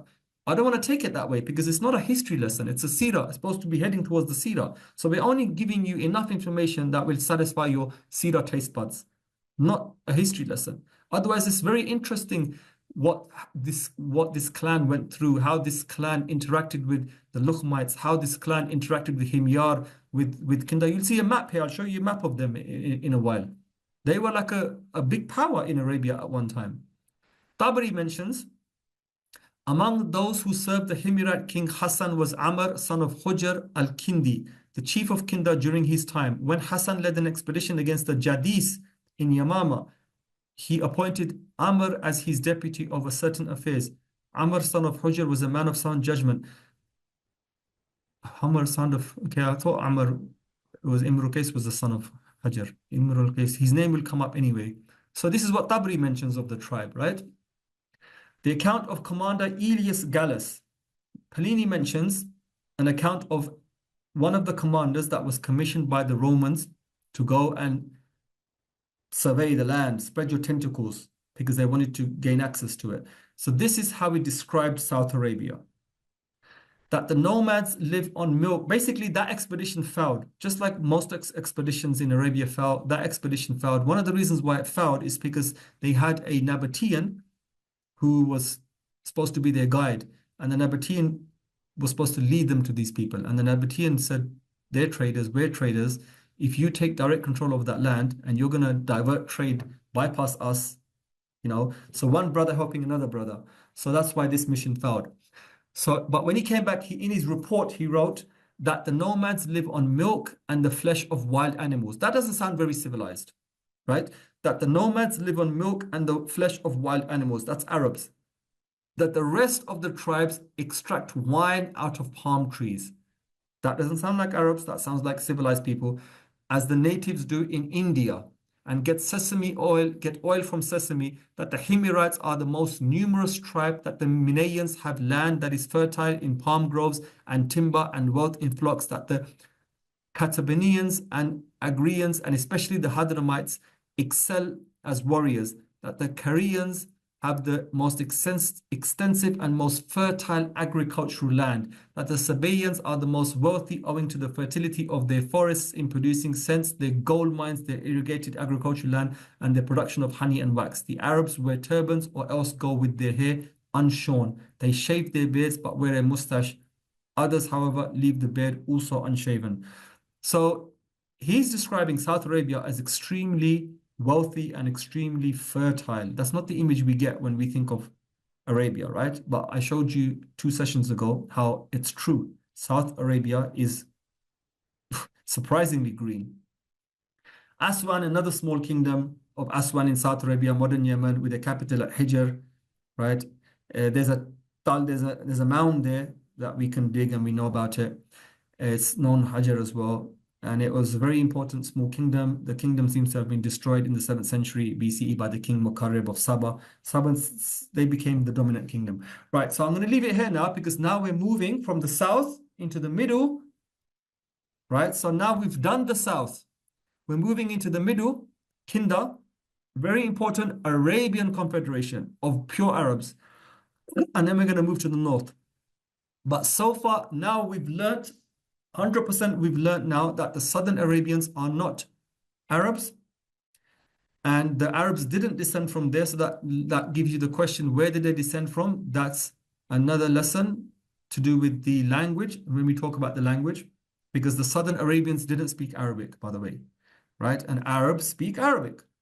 We read that right in the beginning, that if you speak Arabic, you're considered an Arab, right? And then afterwards, people said, no, it's culture, it's this, it's that. Whatever reasons they gave. But the main reason that everybody knows is you have to speak Arabic. These kingdoms didn't speak Arabic, right?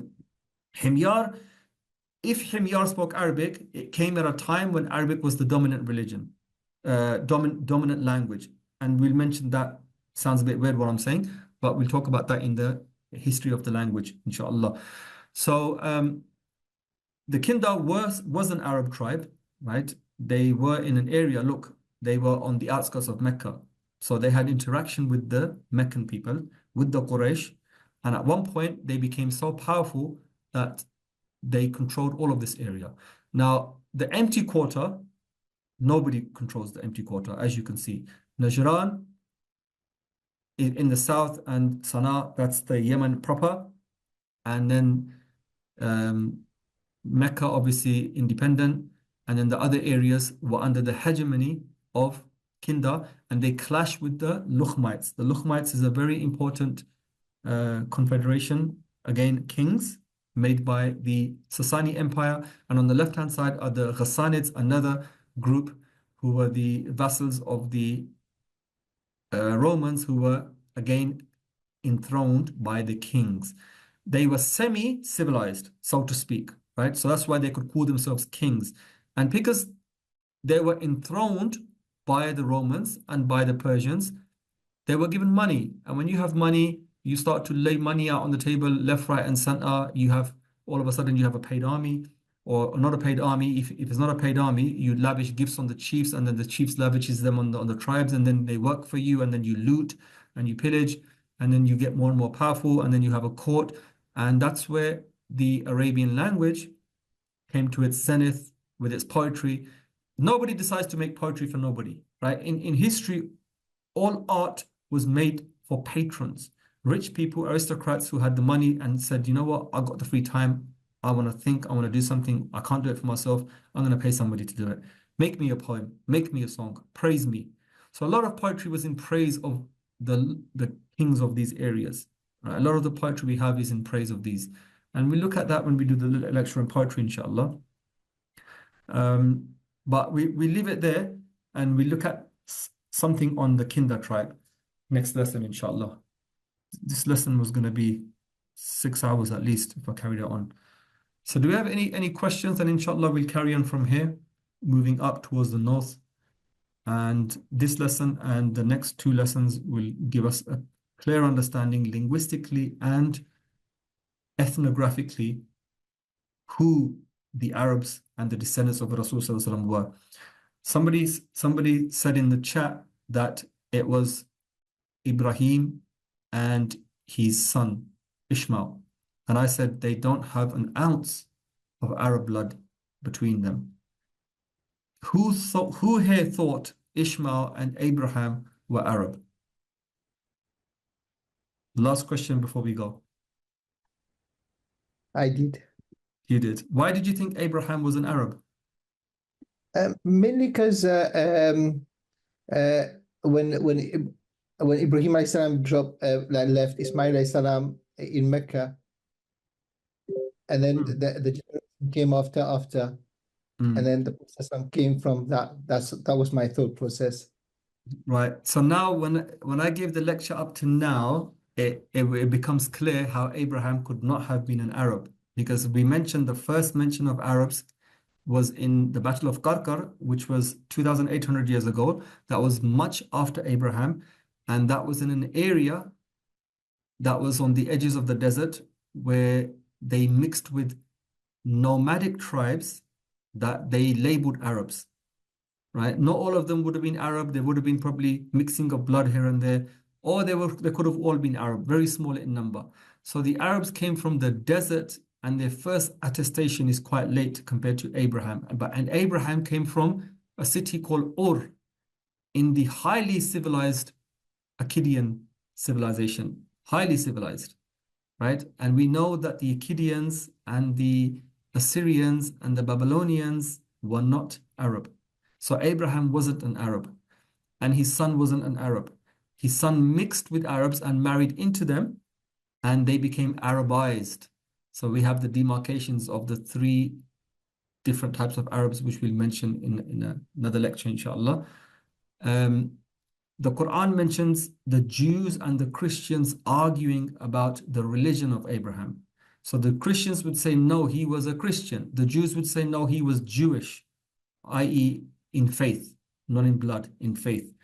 The Quran said, clearly the Quran says, neither was he Jew, neither was he Christian. He was of the Hanif.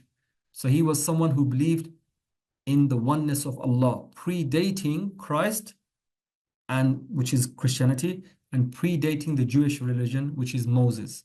So even Moses was not an Arab. It's hard to place Moses. At what point do you say the Jewish people started as a race, right? So even that becomes problematic. Jacob, with Jacob's 12 sons, we have Israel as one of the sons, right? After that, do you say yes, that's Jews? Then yes, then that would make Moses a Jew, even though Moses' name, Musa, I mentioned in a previous lecture, is fully Egyptian. It's a fully ancient Egyptian name. It's not Jewish, it's not Arabic. Mus. That's why you see many pharaohs with the name Mus, means son of. A child is given. So his name means a child is given because he was raised in the royal house, right? His wife, who didn't have a baby, Pharaoh's wife found him in the Sea of Reeds, and she took him. It was obviously Allah had ordered his mum to place him in a basket, and Allah would look after him. Allah looked after him in the house of the enemy, right? So these are all interesting debates and understandings and nuances that really tickle your neurons when you think about it. So Abraham was a believer in one God. So it predated the name Islam, predated the name Christianity, predated the name Jews or Judaism. And what the religion was called back then, Allah knows. But Allah's told us he believed in one God. That's all we need to know. As for his race, clearly he was an Arab.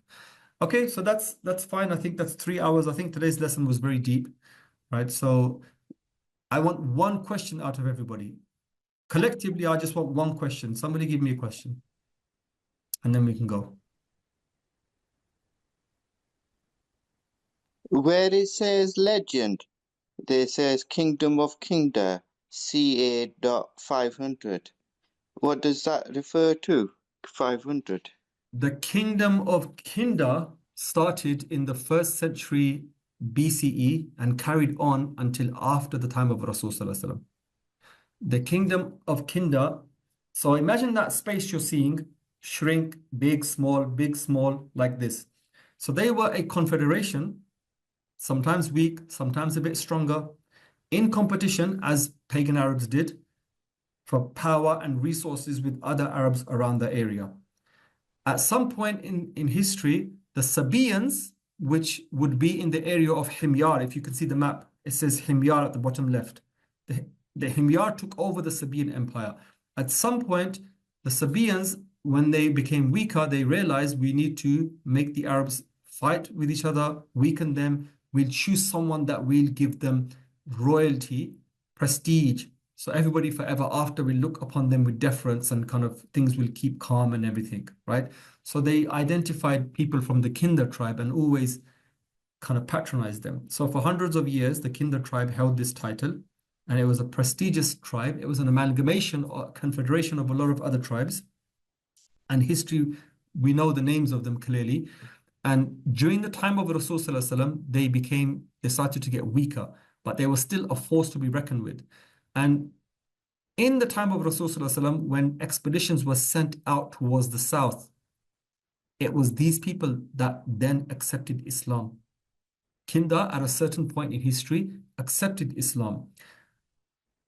But by that time, even though they were kings, they didn't control this vast area. They ended up controlling tiny valleys, right? Because don't forget, once you've got the name king, you'll see in the next lesson, inshallah, about the Ghassanids, when we talk about the Ghassanid kings, right? You want to hold on to that title. It doesn't matter if you're ruling one room. As long as you're king of that room, you are king. That's all that matters. So they became rulers of single valleys, tiny valleys in South Arabia. And then the Muslims, like a storm, overruled them, and they were all forced to become Muslim.